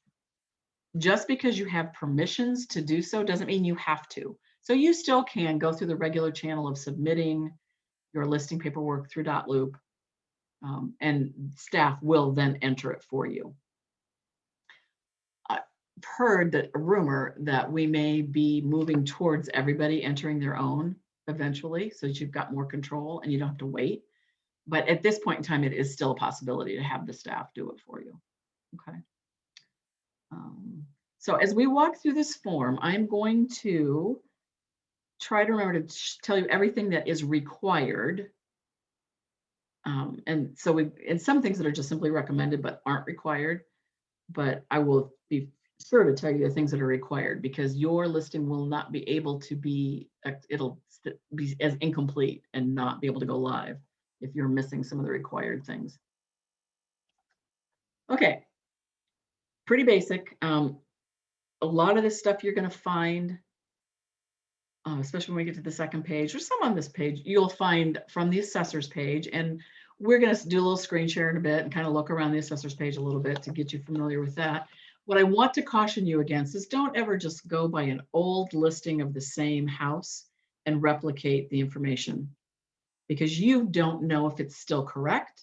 There might have been additions to the home. There may have been changes of some sort. And you also don't know that the original listing agent did it right either. So don't fall into that temptation. You're going to have the assessor's page information. You're going to have toured the home yourself and made copious notes while you're doing that. That's why you need to be familiar with this form, so that you know what you need to know when you even go look at these houses. So this is when you might want to, I tell people, practice listing your own house sometimes just by trying to fill out this data form based on your own house. Okay, so required listing agent number 1. That is required. That is all that is required, because the system will find you just by, if our staff is doing it, they'll start typing your name in, and they're also going to know because you send it to them via .loop, right? If you log in, it's going to auto-populate your name when you do it. You'll see there's room for 2 listing agents. So if you're going to co-list with somebody, you've got their spot there. You don't need to put their phone number, their office ID, nothing. It's all going to auto-populate. You can have up to 3 listing agents. The form only has room for 2, but you could add a 3rd. Then under property information, the address, obviously that's required. Unit number, if there is one.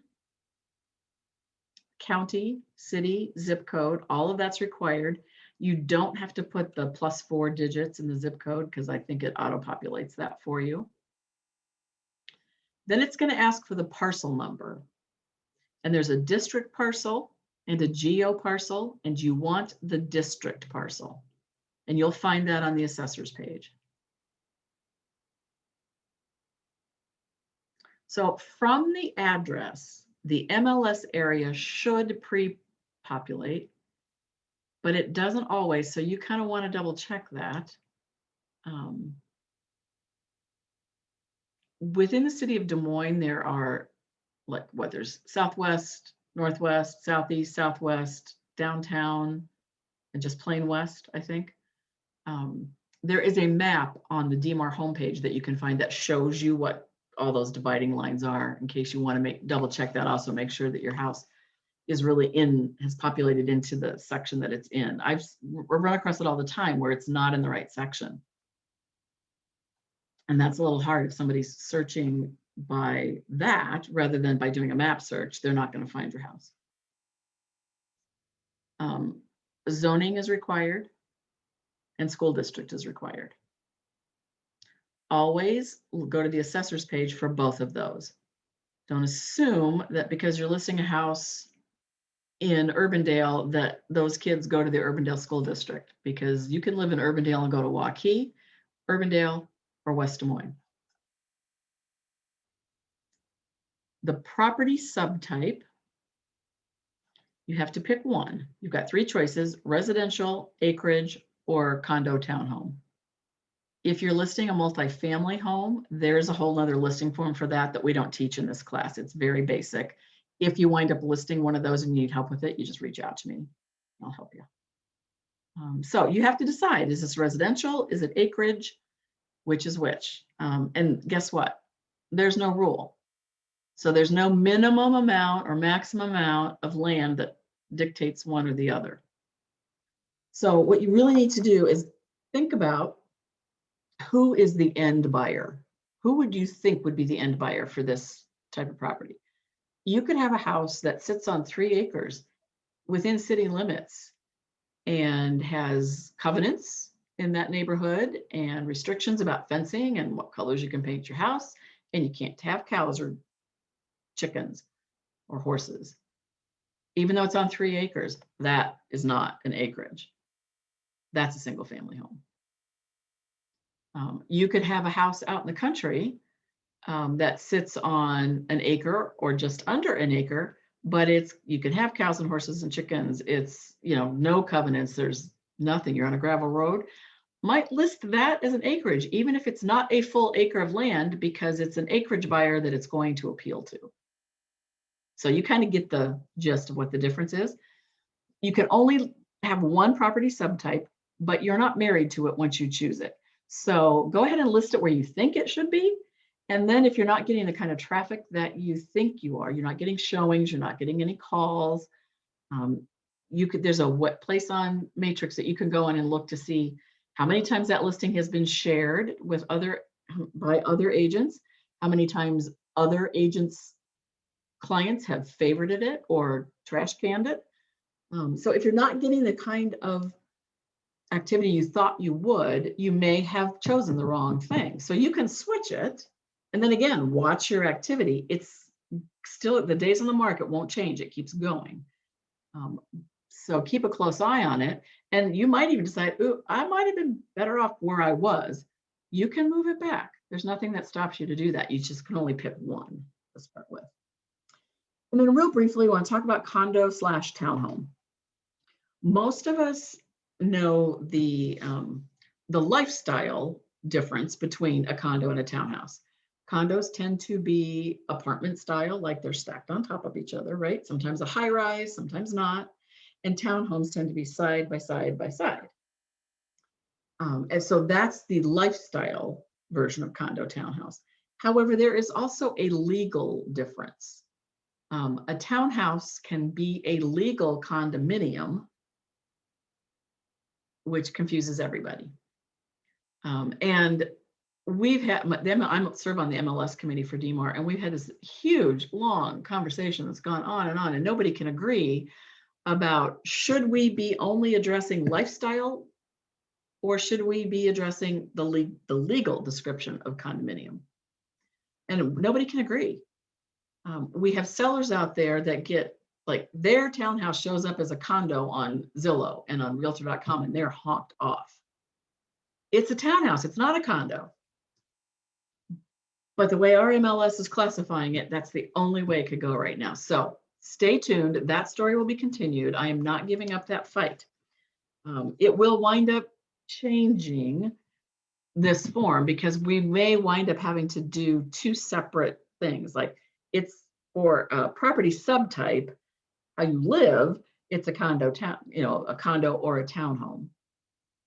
But then we may also have to add a field about the legal description of it. Is that legally a condominium, even if it is a townhome? So at this point in time, it's all mixed, matched up. So there's just one check. It's condo townhome at this point. Okay, then you've got the list date, which is the effective date. So make sure that this matches the effective date on your contract. That is very important. And by the way, is also required. Then you've got the expiration date, which also needs to match what you put for the expiration date on the exclusive right to sell contract. And then price, which also needs to match.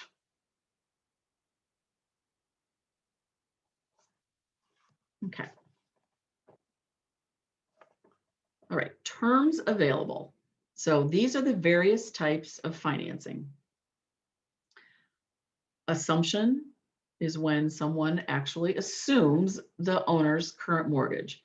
Right now, only FHA and VA loans may be assumed. And in that situation, the new buyer must qualify to assume that loan and obviously have enough money to put down so that the owner gets their equity out. We're not seeing many assumptions right now. I wouldn't even spend 2 minutes thinking about it in your head, what that looks like, because interest rates are still so low. But interest rates go back up to 5 or 6%, and you've got a seller who's sitting there with a 2.5% VA or FHA, that might be real attractive and might be a selling point when the market shifts. Trust me, when that happens, there's going to be education about it.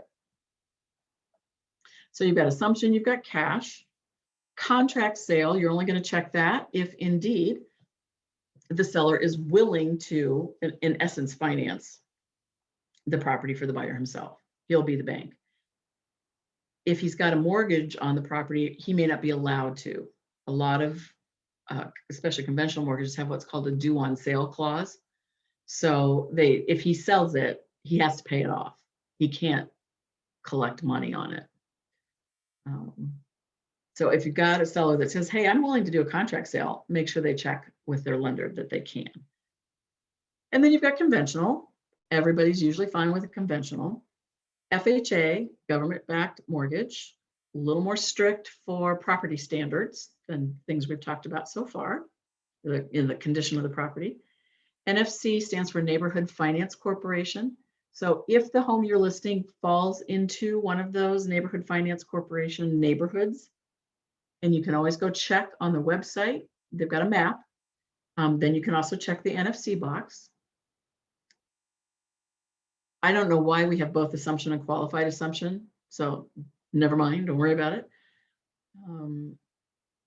A subsidized grant, I'm not even exactly sure what they mean by that.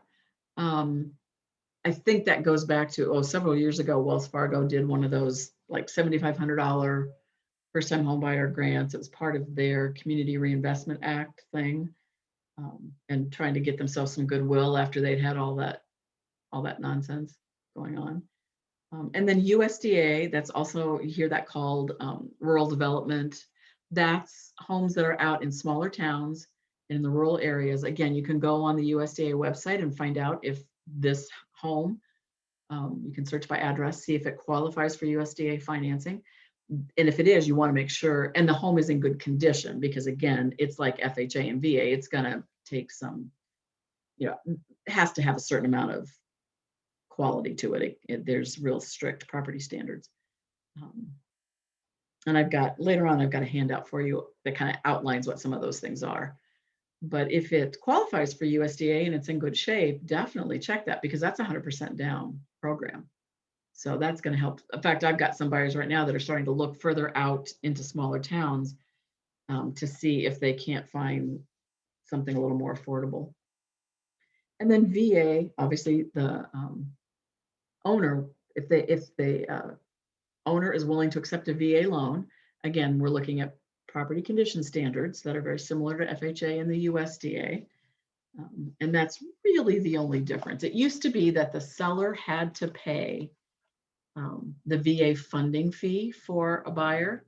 And a lot of people still think they have to, but they don't anymore. That can be rolled into the veteran's loan. So I wouldn't hesitate to do a VA loan as long as the property is in good shape. One thing I forgot to point out when we were looking at the exclusive right to sell contract, our $295 fee cannot be paid by a veteran. So we waived that. Nobody has to pay that one if it's a veteran. Okay, style, and you can find that usually the assessor, and usually they're right, but they aren't always right. So if sometimes I've seen them put what looks like a 2-story from the outside, but it's really a 1.5 stories when you get inside, and vice versa. So you can put what's correct. And then architecture. There are some forms of styles of houses that people will search for specifically, like mid-century modern, Mediterranean, sometimes Art Deco, Victorian. That's not a required field. But if you've got one of those real specific type of houses that seem to be so popular, you might be helped to check that. And later on in your packet, there's pictures of what describes all of those various styles, so you can kind of know what you're talking about. And then go clear over to exterior, and you're going to check however many apply there. I think up to 4. So again, look at the assessor's page, but also look at the property. I just listed a townhouse not too long ago that said it had hardboard siding, but it's got vinyl. So assessor page was wrong. So you can put what's correct. If you go back to the left a little bit, underneath that second architecture column, you're going to see property square footage. That's required. And this is important that you note, that has to match exactly the total living area square footage, which is above grade only, has to match exactly what's on the assessor's page, even if the assessor is wrong. So, okay, so total living area is just above. Grade. Okay, so let's just say you do have a finished basement, and I'm assuming that's square footage you put in the finished basement section? Yes. Yep. Here, I'm going to screen share real quick and show you.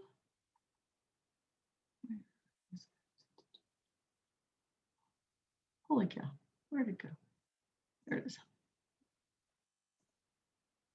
Okay, so here in the Polk County, we're just going to pick a property.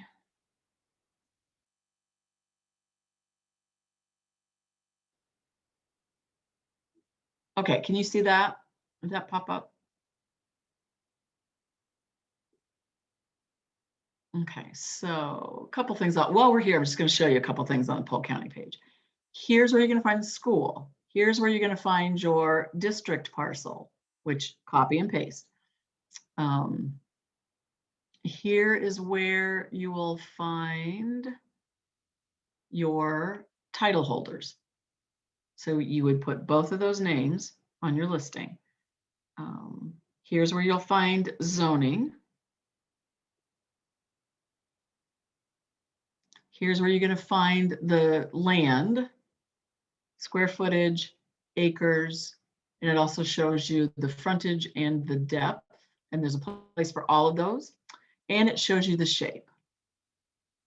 We'll run into that in just a minute on the form. So here in this area, it's going to show you, here's where you find the year it was built.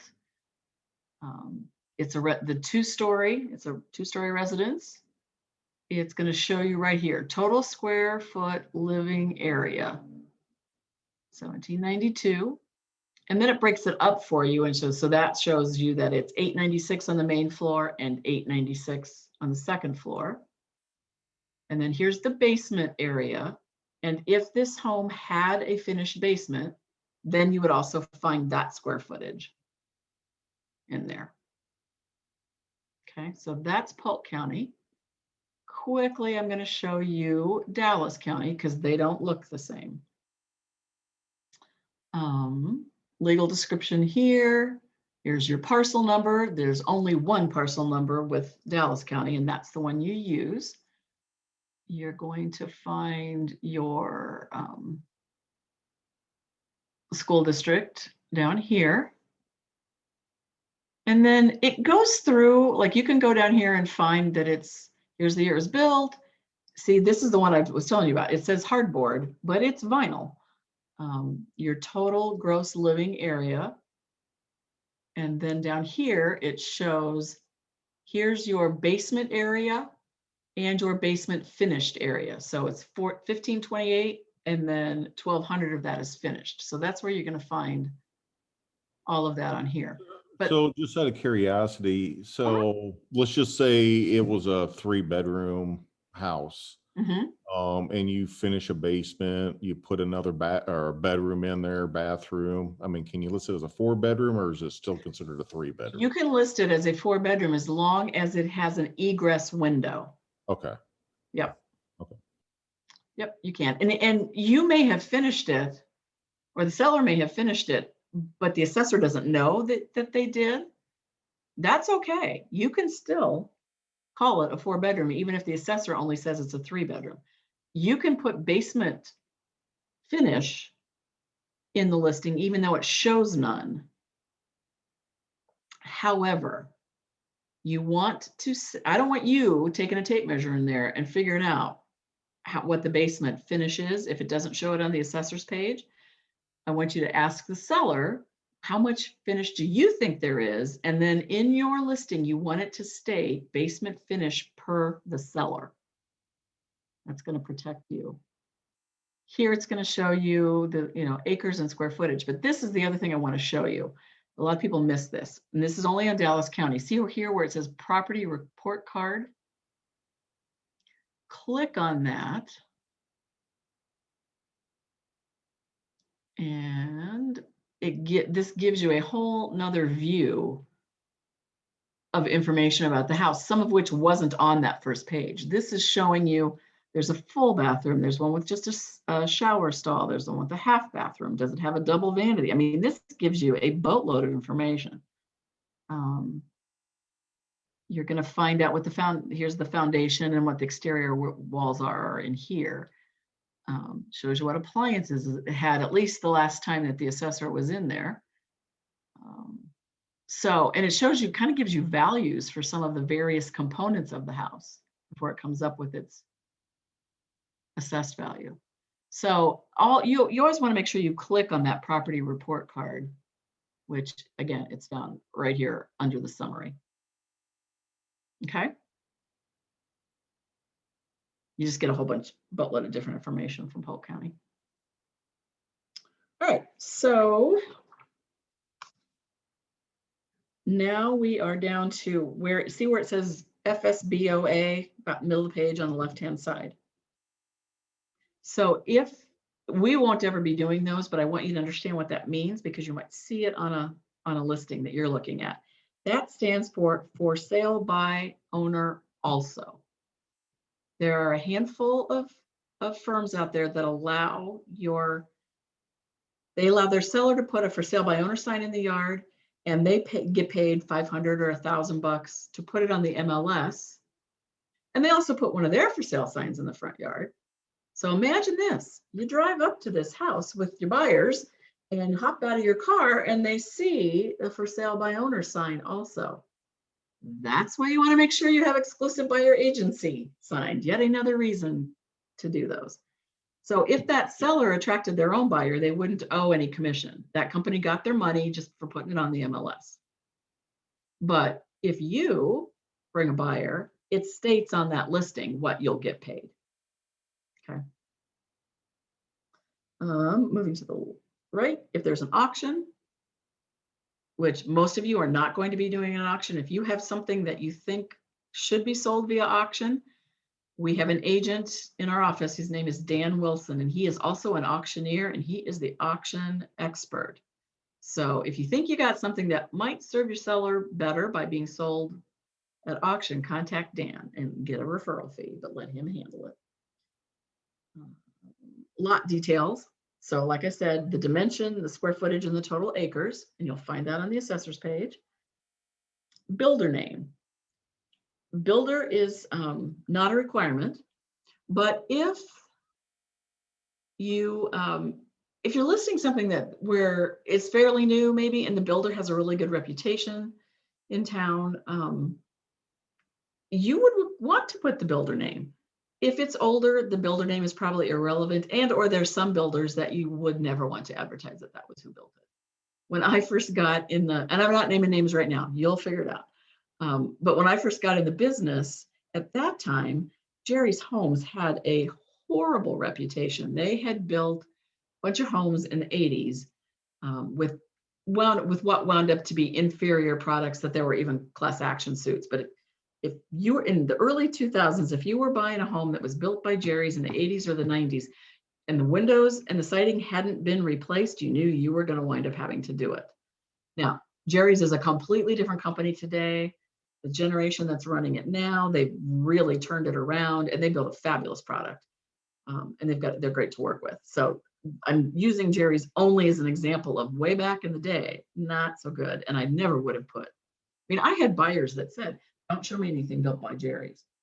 So every house that came on the market that looked like they'd fit them, I'd have to go back and research to see if it had been built by Jerry's. Year built is required. Then if it's new construction or proposed construction, you're going to want to check one of those two boxes. Proposed construction is when they haven't even really started building yet, or at least nothing is coming up out of the ground yet. So they're not at framing stage. They're not, they maybe a foundation. As soon as it starts coming out of the ground, then you need to go back into your listing and change it to new construction and put an estimated completion date. With completion dates on new construction, update those. And in fact, you might be a wonderful new construction agent and tell us in the agent remarks something like framing stage as of April 1st, drywall stage as of May 1st. If you are listing new construction, and I'm looking at you, Emily, I don't know who else is going to be, but I know you are, and you put in the remarks, call agent for stage of construction, then make sure you answer your phone. I can't tell you how many times I've gotten from my buyers, here's a list of homes I want to see. 6 of them are new construction, and I can't tell from looking at the listing if there's anything there for me to show them or not. So the ones that say contact agent for stage of construction, I do that. And I might hear back from them 3 or 4 days later when my appointments were the next day after I contacted them. So please, please, please, really your job as a listing agent when you're filling out all this paperwork that's going to go on the MLS is to make us buyers agents happy. Make us want to show your listings. So keep us informed. Okay. Questions about new construction at all? I'm picking on Emily, but yet I know that the team she works on, you guys do a great job with that. Except for Amanda, whose voicemail is always full. So I don't even call her anymore. I just call, if you're wanting to know anything about Tanzanite, yeah, don't call Amanda. Because it'll take forever. So would you put those remarks in the agent remarks? Yep, Okay. absolutely, yep. Because the public they don't understand what all that means. They don't even see where you put the similar to on the photos. If you've got a whole bunch of photos and they say similar to, the public thinks, oh, good, I can go look at this very house, because they just don't even see that. So part of that on the buyer's agent side is education, letting them know about that stuff. Okay, so then you've got garage. Obviously, you can check up to 3. There is a place to put garage square footage and the number of parking stalls. That's helpful. I had a buyer who had a very specific size of garage that she needed because of a truck. And so knowing what that square footage was, that was super helpful for eliminating houses that we knew were going to be too small. Street, the type of heat, air conditioning. Again, a lot of this stuff you'll see on the assessor's page, but verify it with your seller. Assessor may not know that they took out their gas forced air and put in a geothermal system. So always go over that with your seller. Okay, this next page, a lot of this is just simply what you're going to find out on the assessor's page or from your own visual. Highly recommended to put the type of foundation. Obviously basement, people always want to know. None of that's required. Like the first third of this page is not required. But you're silly if you don't put some of this stuff in, because that could make a difference to people. Fireplaces, that's a big one. There are some people that will tell their agents to only search for homes with a fireplace. Excuse me. Oh, I'm gonna sneeze. And then put the number, so you know if there's more than one. That also helps appraisers and agents doing CMAs. And then you've got the ability to put the type of fireplace. That's not required, but recommended.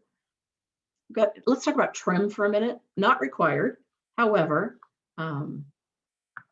It can be very helpful if you've got somebody that does not want to see anything with oak, a buyer's agent can eliminate that if you check the box. But I want to caution you to make sure that you're accurate or don't check anything at all. Like, I couldn't tell you the difference between cherry and mahogany and walnut if my life depended on it. I know oak, everybody knows oak, and I'm pretty sure I know maple. So I'm only going to check that if I really know for sure what it is. So heat source, roof, you'll find all that on the assessor's page. Handicap features, you'll find that just from looking at the home. Occupied by, you're going to check one of those boxes. Quite often when it's a vacant property, you'll have sellers that don't want you to check the vacant box.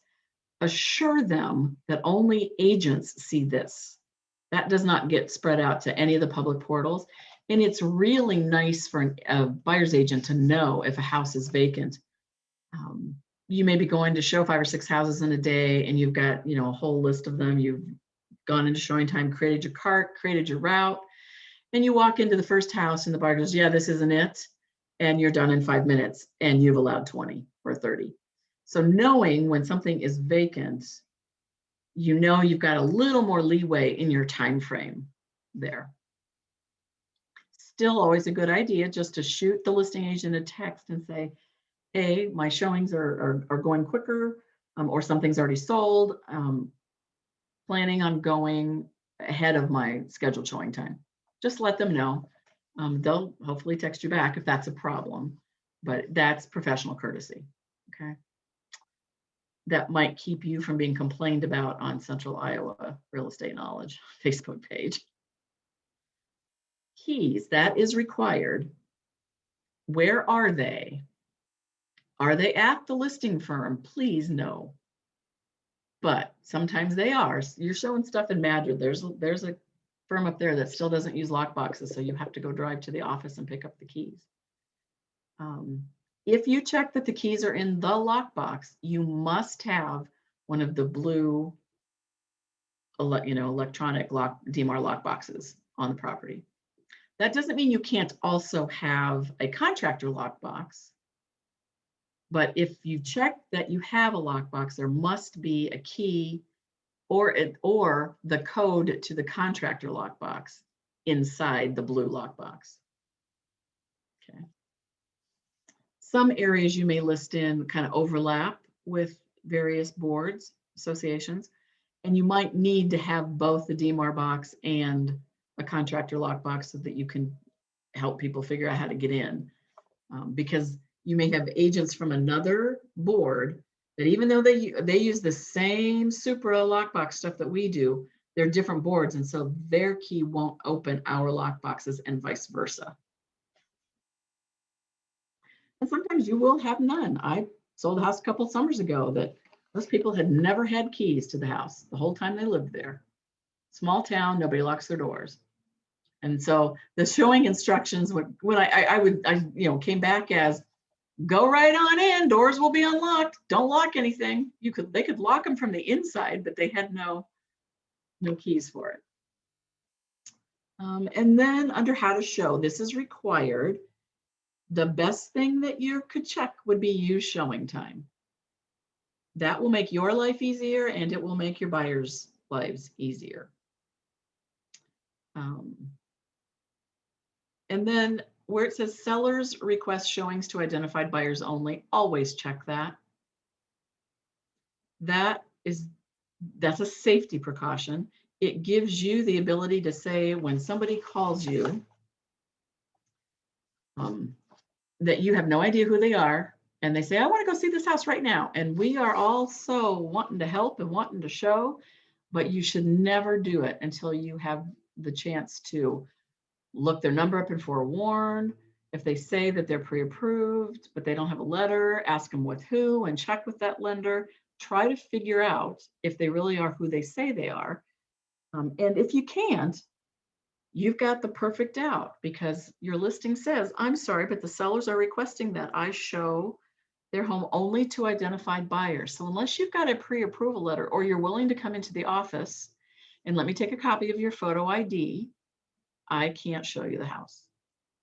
So protects everybody, sellers and agents as well. Then underneath that, where it says showing instructions, here's where you're going to be specific. If you've checked use showing time and you've got any restrictions such as no showings from 2 to 4, babies napping, to these days with so many people working from home, there's often very specific times, like you can show it from 12 to 1, but then you can't show it again until after 5. So any specific restrictions that your seller needs, or maybe they say, you know what, I need an hour's notice minimum because I'm going to have to leave work, go home, get the dog before showing. Any of that stuff should go in there. Also, if the lockbox isn't hanging on the front door, tell us where it is. What else was I going to say about that? If you've got new construction and you don't have a lockbox on that particular listing, you've got a key on a model home in the development, and that's the only place that is, please tell me that either here in showing instructions or in agent remarks, so that I know I have to drive to 123 Main Street if I want to show 246 Main Street. Because the key isn't there, the key is at the first place. That's real important, because if I spend too much time driving around your development trying to find where your lockbox is, I'm probably just not showing it.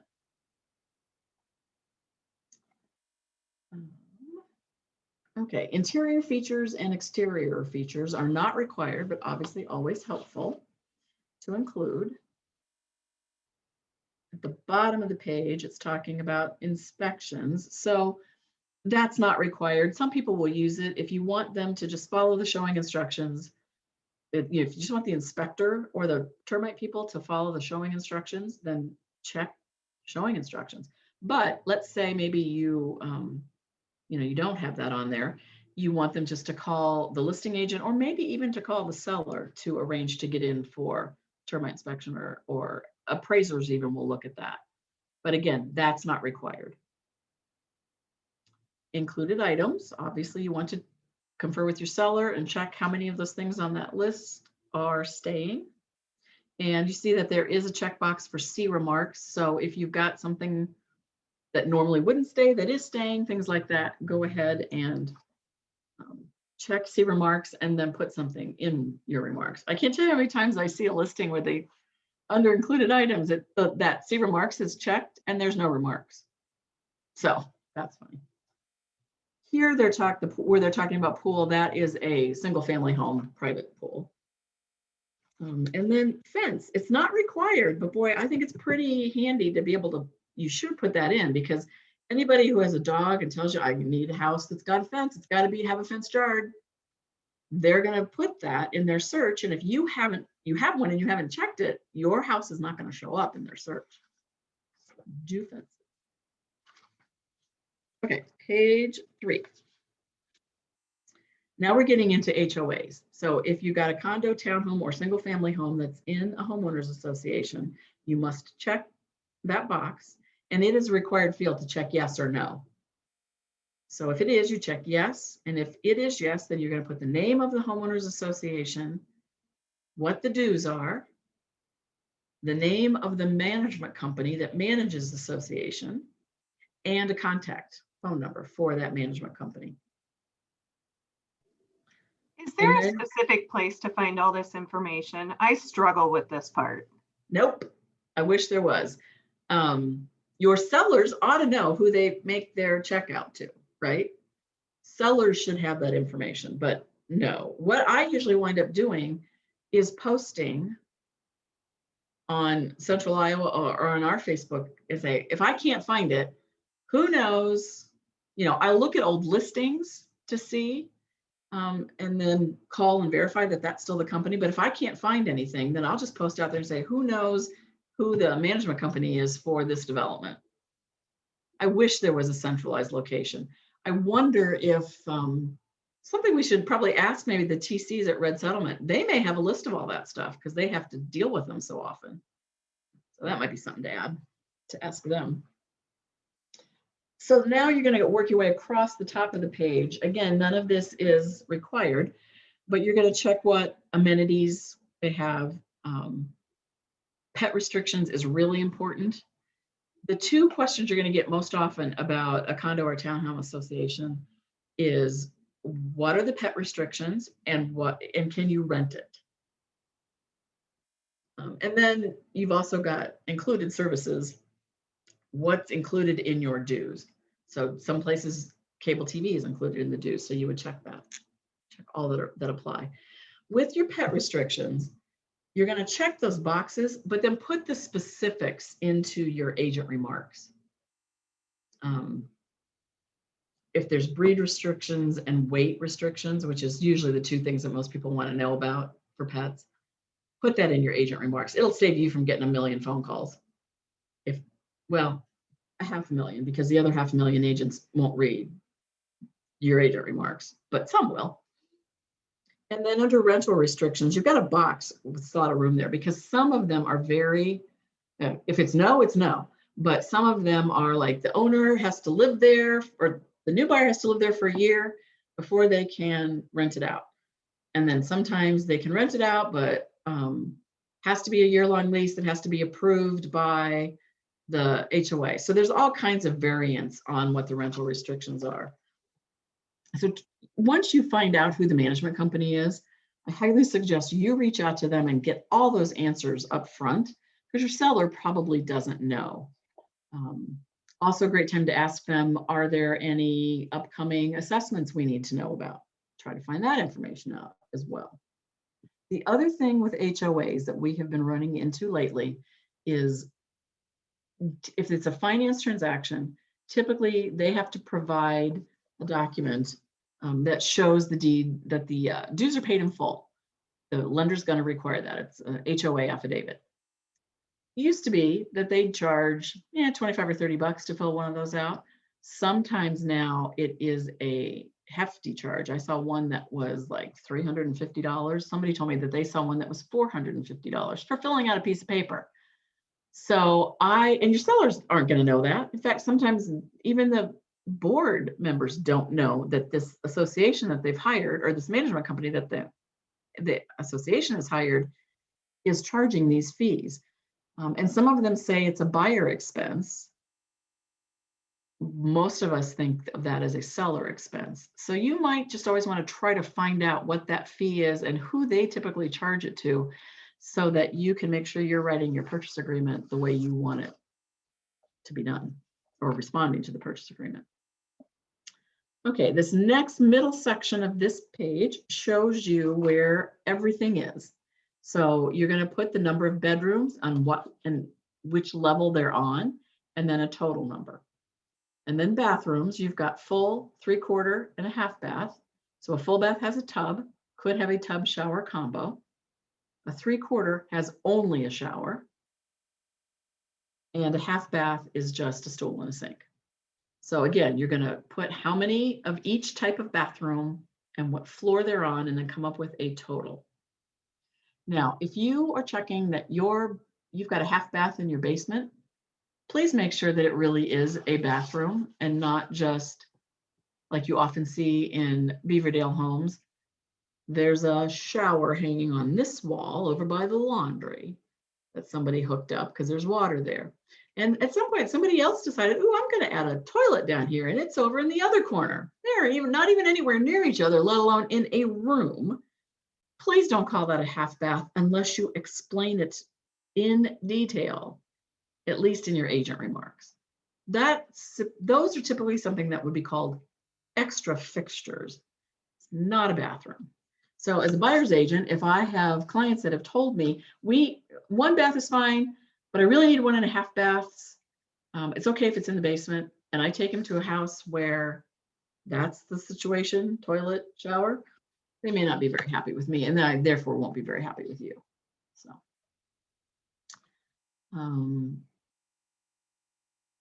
then a dining room, family room, none of that's required, but obviously helpful. Other rooms, also very helpful if you've got cool things like a 3-season porch or a dark room or a library. You definitely want to be advertising that fact. Where you see places to put room sizes, just scratch that out, don't do it. There have been lawsuits over as little as a couple of inches that were misstated. So we don't want to take that risk. If you have a first floor master bedroom, obviously you want to check that. That in this day and age is a very well searched amenity, but make sure it truly is a master bedroom. That is not just a bedroom on the main floor. It has to have direct access to a bathroom as well. Okay. Now, it can be a bathroom that you get to from that bedroom and also from the hallway. That's fine, as long as it does have direct access from the bathroom to the bedroom. That's what you need to have be a master. And then let's also talk a little bit about bedrooms while we're here. Bedrooms do not have to have a closet to count as a bedroom. They do have to have two forms of legal egress. So a door and a window, or two doors, two ways in or out that are legal. If you think about some of the older Victorian homes down in Sherman Hill, a lot of those homes were never had closets in them because people back then had small wardrobes, and they had a chiffon robe or a piece of furniture was where they hung their clothes. Most of those homes down there have been remodeled over the years, and people have added bedrooms added closets to the bedrooms, but not all of them. So that's why we say it does not have to have a closet, but it does have to have two forms of egress. Then you've got the owner information section.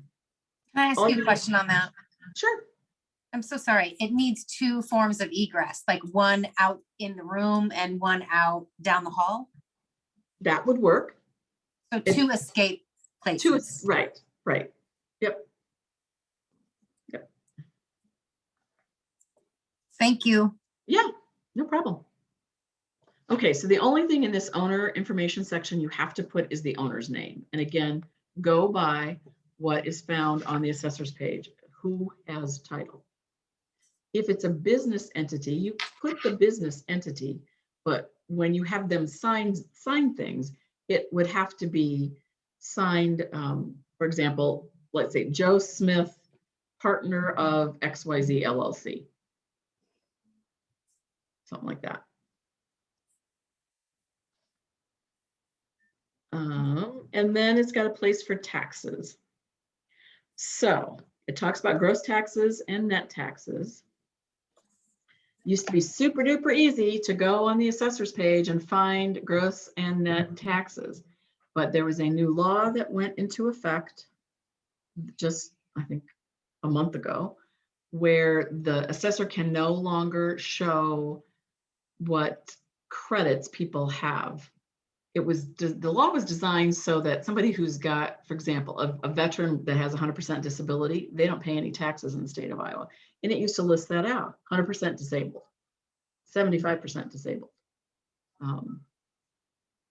So to protect their privacy, that no longer shows up there. Well, they also carried that through to homestead exemption, which is the biggest, most often used reason that people have a difference of gross and net taxes. But we're going to screen share and I will show you a couple of things.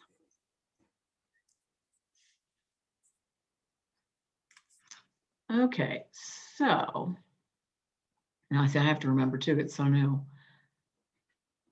Dallas County, they've got a disclaimer up at the top that says they can't talk about, right here, due to Iowa House Bill 2382, we're no longer able to provide information related to property tax credits, but they are still showing you. So on Dallas County, here's the gross taxes right there.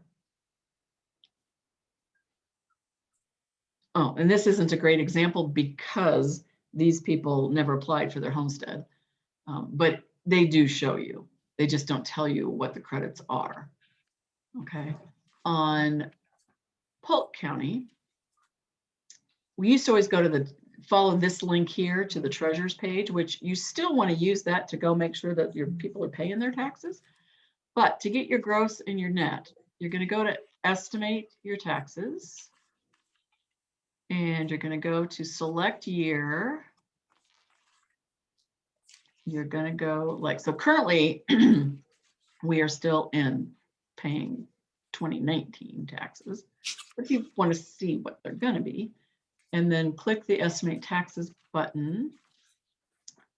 And this is going to show you gross and net here. Also, I happen to pick one that doesn't show the difference. But we're just going based on what is on the assessor's page. You can also click this button. Oops, Kelsey's trying to get back in. That goes to the treasurer's page. Go to, I click on real estate. So this used to, you could scroll the whole way down and it had all this stuff and it would show you what the gross and the net were, but they don't have it here anymore. But if you go to tax installments, this is going to show you what the payments were. I can't believe I picked two different ones that neither one had the assessment. But it'll show you that it was paid in September and the second installment was paid at the end of March. So these people are current on their taxes. Always double check that when you're getting ready to list a property to make sure that you don't have more taxes than that are going to have to be brought up to date, because that will impact your estimate of proceeds. Just always look, it's a smart thing to do. Okay. So, and then you've got, you don't have to worry about, there's a place for special assessment. It's not a required field. If you have them, obviously you want to put them there. And tax year isn't required either. And then legal description. So I think I showed you on both Dallas and Polk County where to find the legal description. And again, copying and pasting is your friend. Then if there's a sign in the yard, you're going to check yes or no. Hopefully it's always yes, but there are some places where you can't have yard signs. So that's helpful for me as a buyer's agent to know, because what do? I'm driving, I'm listening to my directions, and I'm looking for the signs. Well, if you don't have a sign in your yard, then I'm never going to find it. So if I know there's no sign, then I'm going to pay a little more attention to what I'm doing. Like I said, some developments won't let you have a sign in the yard, and some sellers don't want you to put a sign in the yard. Okay, reserved buyer, we're going to talk real quickly about that. If you have a seller who, a couple of examples. One of them is the guy who says, oh, Joe at work always said if I was going to sell my house, he wants to buy it. So if Joe buys it, I don't think I should have to pay you any money. The other example is a for sale by owner who the house hasn't sold, you go visit them. And they say, okay, well, I'll list with you, but I had these 3 buyers that I've showed it to, and they all said they liked the house. And so I want to reserve them in case they come and buy it. So we've got a class coming up sometime in April still that's going to be talking about for sale by owners and expireds. That would be a really good class to go to. But real briefly, if they want to reserve a buyer and that buyer comes and purchases the property, you're not going to get paid. So I don't want to take a listing with reserved buyers. I want them to either make their buyer step up to the plate,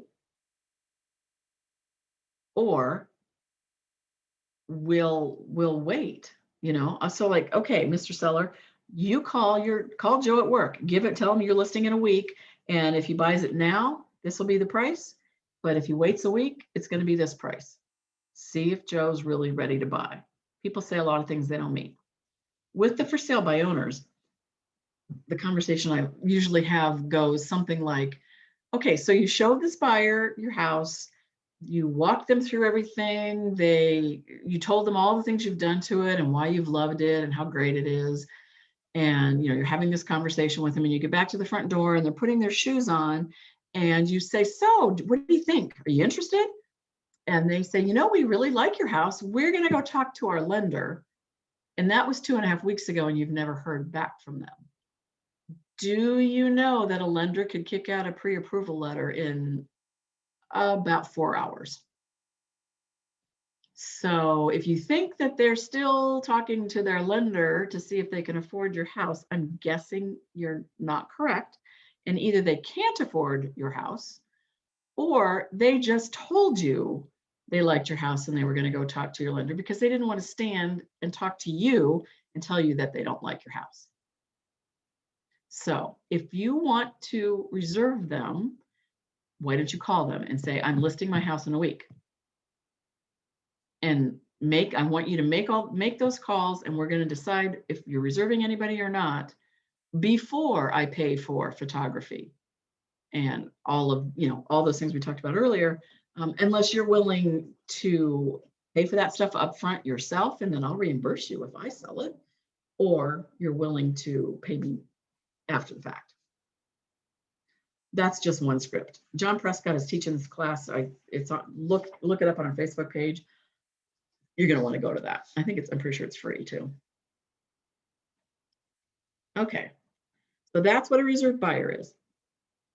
Variable rate commission is if you make a deal with a seller, pre-negotiate it at the time of listing, that if you wind up representing the buyer, you will do it for a reduced commission.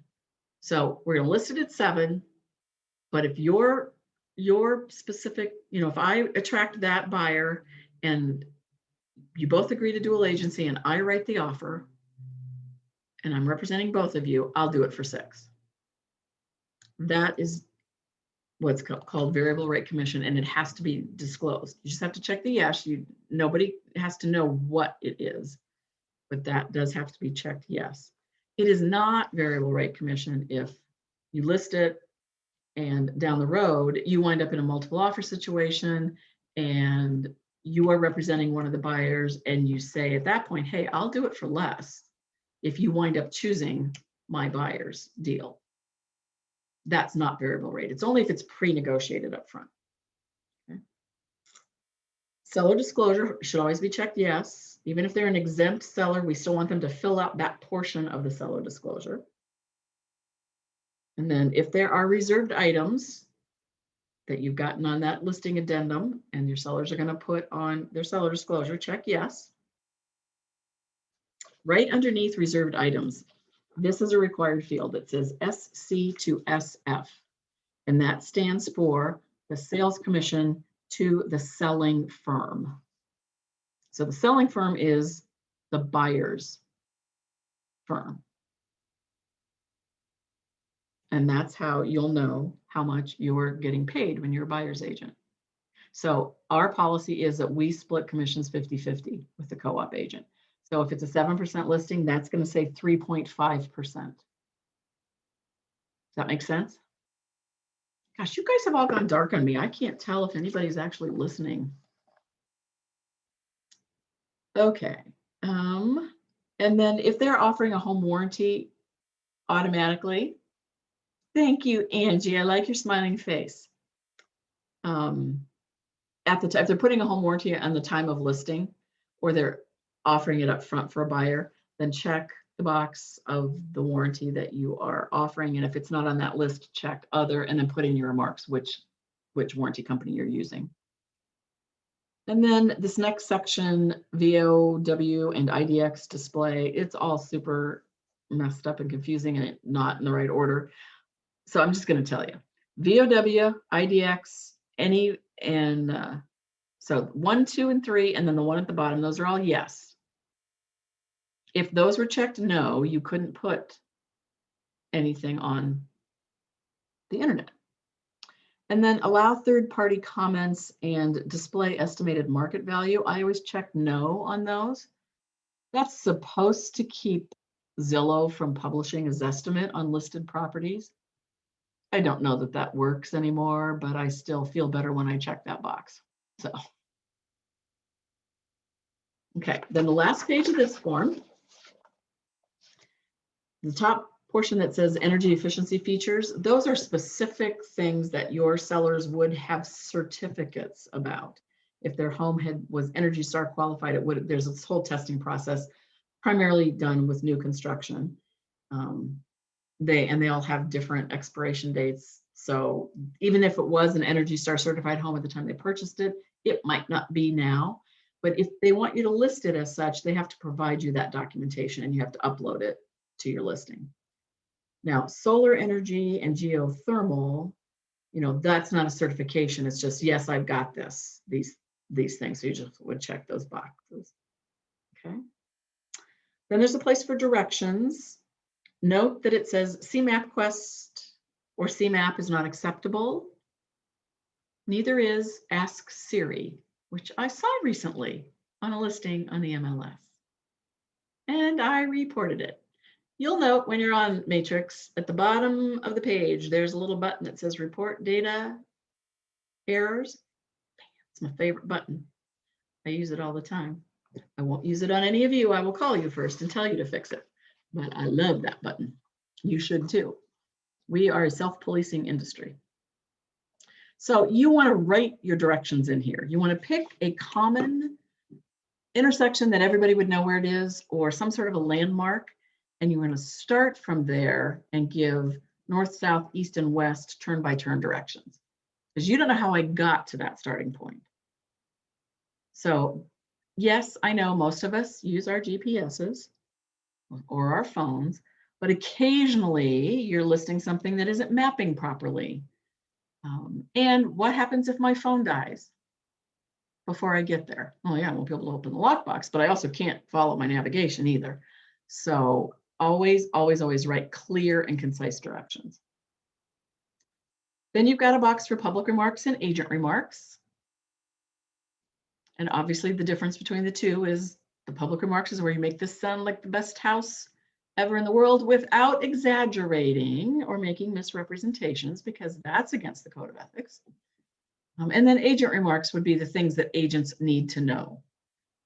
Do you have time-specific restrictions on showings? And you couldn't fit it all in the showing instructions. Do I need to know that there will be a dog in the house? Let me know if that dog is kenneled. That's awesome. Please let me know that, because if I open a door and I hear a dog barking, I am not going in unless you've told me that dog will be in a kennel, because I've been bitten a couple of times. That's special. So anything that I need to know, if it's a difficult lock to open, sometimes like, you know, you have to stand on one leg and on the left side of your cheek, whatever it is, if I need to pull the door while I'm turning, if the lockbox is not at the front door, anything I need to know. Maybe it says sellers are still finishing up repairs on something. That's what goes in agent remarks. Things you don't necessarily want the public to see, but you do, that agents would need to know. And then there's places for tours, so virtual tours. If you are putting it on the MLS, it has to be unbranded. So it cannot have any of your identifying information, can't have your phone number, your name, none of that. Just like you can't put a sign in the front yard and take a photo of it and have that be the photo on the MLS. No signs or identifying who you are in any photos or virtual tours that are posted on Matrix. You can also do a virtual tour that is branded, and you can put the link to that here, and an agent could choose to share it, but the public won't see that when they look at the listing. But an agent could choose to, you know, copy and paste it and share it. And that you can post yourself anywhere you want to. So your branded virtual tours can go on your Facebook page, your website, Craigslist, you know, where Instagram, wherever you want to do that. Okay. Okay, that is that. Now we've got a bunch of addendums, which we may not get through all these either. Sorry. I try. Property Settlement Services Agreement. This is when your seller is agreeing to use Red Settlement as their closing company. We recommend it that they always use it because A, they're in-house. It's so convenient for you. They know what they're doing. They have years and years and years and years of experience between all the people that are working there. And they're all four of them are rock stars. Or all three of them, I guess, that actually do the closing part.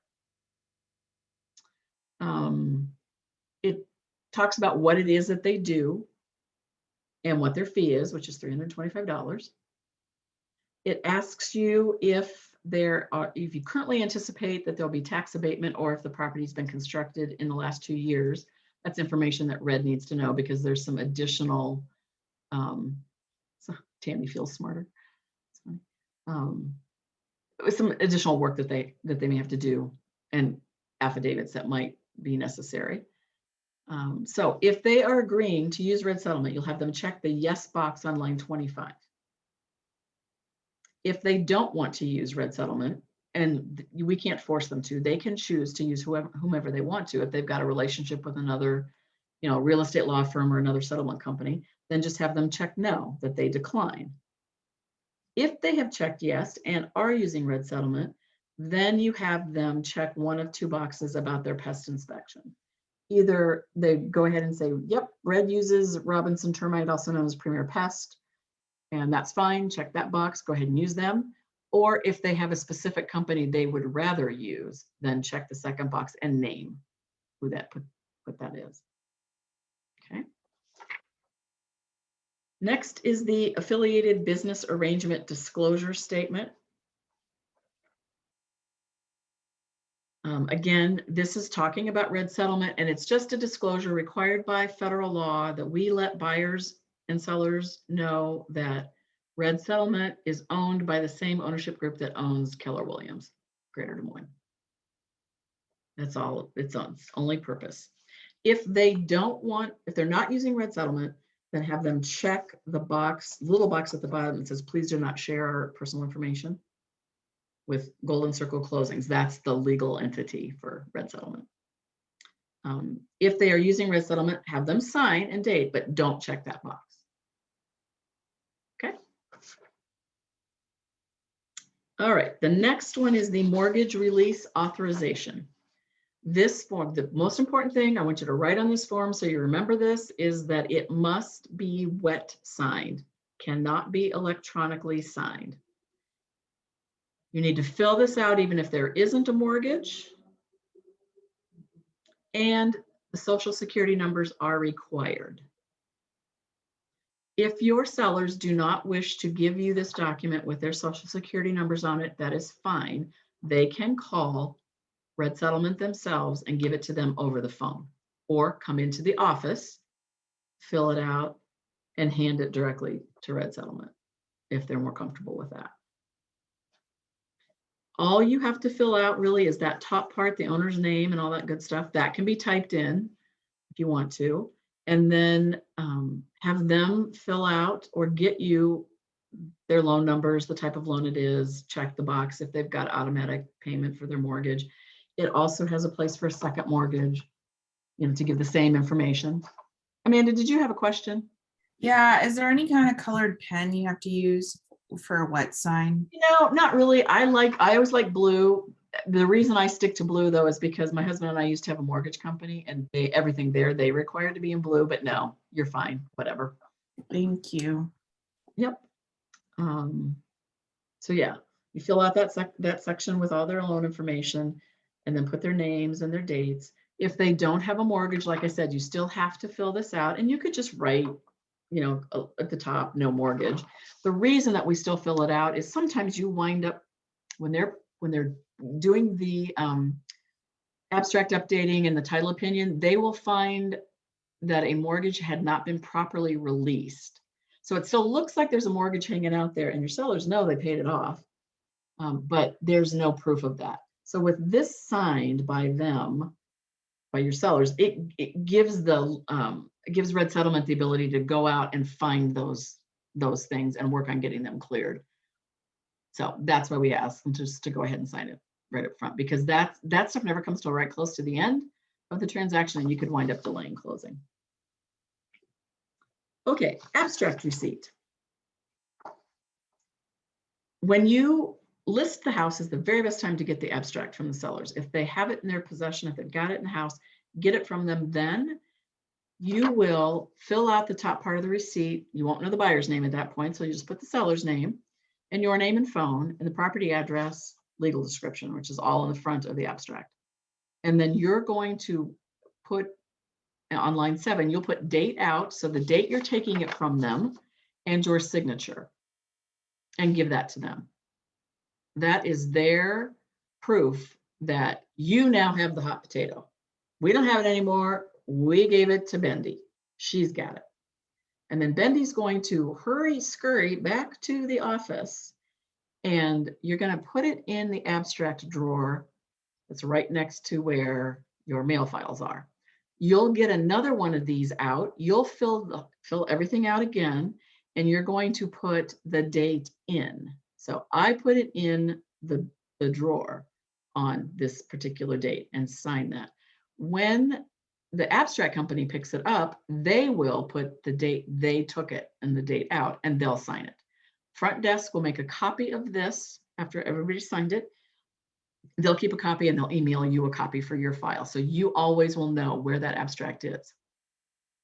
Most of us use American Abstract, and they come twice a day and just pick up. You don't have to call and tell them it's there. But if for some reason you want to use a different abstract company, call them and let them know, and then they'll come and pick it up. Sometimes for some counties, you have to use a specific abstractor, and they know at Red Settlement. You can always ask them who to call, or search our Facebook group.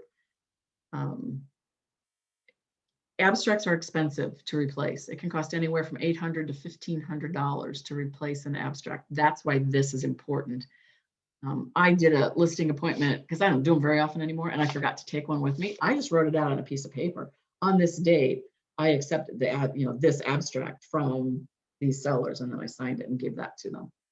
That works too, but it's cleaner, neater, looks more professional if you've got the actual form with you. Okay. That's one of the things we always do before we go to a listing appointment.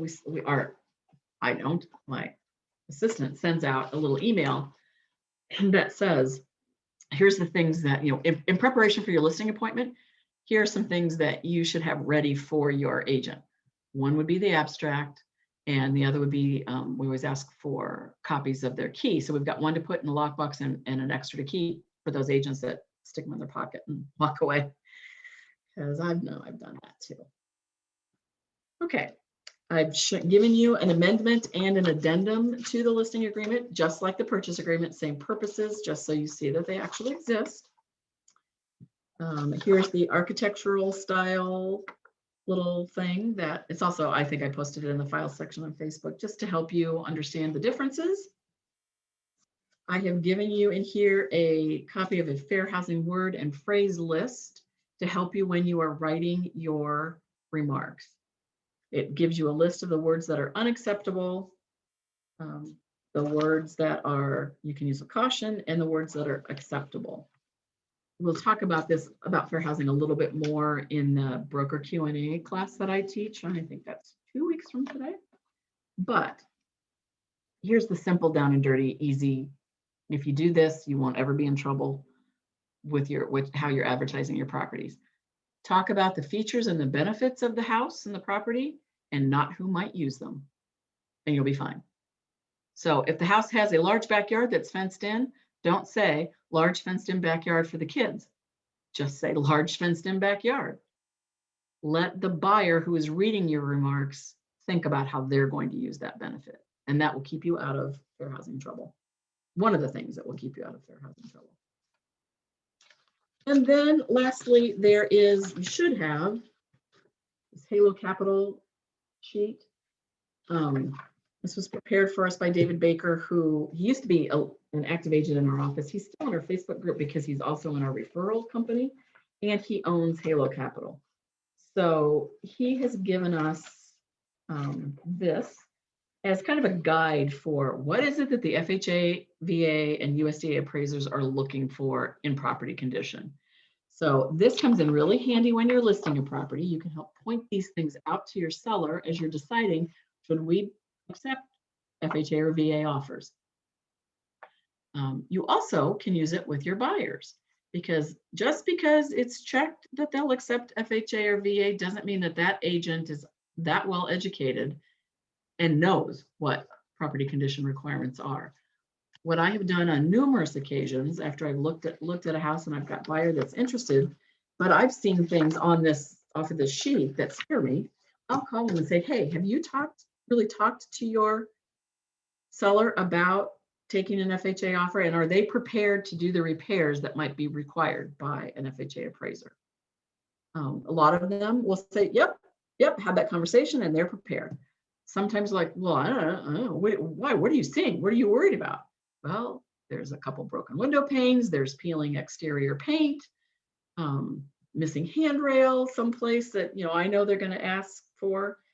So those are the type of things it's to educate yourself about is really, really good to help protect your buyers and your sellers. So that's why I provided you with that. And it is now 4:01 and we got through everything. Yay. I'll stick around if anybody has questions that I confused you with or something that I didn't cover thoroughly enough. Otherwise, you are free to go. And hopefully I will see you all next Monday. And we will be doing how to do a tax proration calculation, how to fill out calculate an estimate of proceeds for your sellers. And then we will delve into seller disclosures, the lead-based paint disclosure, the ins and outs of doing a seller disclosure property condition, and all that fun and exciting stuff. So you are 3/4 of the way ready to take your first listing. All you need to learn about is how to do it in an estimate of proceed and help them fill out their seller disclosures. After next week, you are going to be good to go. So, I have a quick question for you. of course. So I have an FHA buyer. We wrote a contract this weekend that was accepted. It is in a floodplain, and I scoured the internet trying to figure out whether or not FHA would accept that. There's kind of confliction whether or not they would or not. Is that something that the inspector or the loan officer would figure out? That's going to be a loan officer decision, not an inspector. So did you look at the flood zone? Like click on the flood zone tab on the listing on Matrix. I did. So that's how you know it is in Right. a floodplain. Yeah, that's going to be a lender thing. And lenders will do what's called a flood sort of certification. They do it on every property. And that will come back and let you know if it is in a floodplain such that it's going to require flood insurance. Okay. The other thing you can also do is call your favorite insurance agent and they'll look that up for you too. So it's really not whether or not they're going to approve it, it's just whether or not they're going to require the flood insurance. Right. Okay. Right. Did you, here's a tip. If you're writing an offer on something that you know is in a floodplain, I would make that offer subject to finding out the flood insurance. Okay. Because flood insurance can be dirt cheap, but it can also add hundreds of dollars to their house payment. We did. I talked about it with the buyer. I told her I did find the average in Iowa was like about a little over $1,000 a year. Yeah. So like about $80 a month, and she accepted that. She knows. possibility. Yeah. So Okay. I was just kind of curious whether or not if FHA would deny the loan. No, they won't deny it. They'll just require flood insurance. Yeah. That's all I need. Thank you. Okay, super. Thanks for the class. Oh, you're welcome. You feel smarter now, you say? This is my second time, but I think I'm probably going to do a third. And I know everybody like rolls their eyes at me when I say you can't just take this class once. You really can't, because every time, like right now, most of you, if you haven't done any business yet, it is completely abstract. Right. And then once you have done a contract or two, you start realizing, oh, I don't really remember what we talked about that. And so that way you come take it again or watch it. We are building a YouTube channel that's going to have recordings. Oh, that's good. Because there's times I miss beginnings. I'm like, oh man, I wish I could have been here for the first 30 minutes, and then these are gone. So, and then I know I had taken a class, the evening class, and we went through like the buyer estimated like down payment or closing costs, and I cannot find that sheet anywhere in my stuff. I was like, I know I took the class, I cannot find it. I wish I could go back and watch the recording because I couldn't. And that may not be recorded. Was that from? Did you take that from Crystal or? Yes. Okay. At the 5 p.m. Yeah, I don't think they're recording the evening classes, just the ones during the day. So, yeah. I'll check the next buyer. Eventually, we'll have a whole library eventually. So.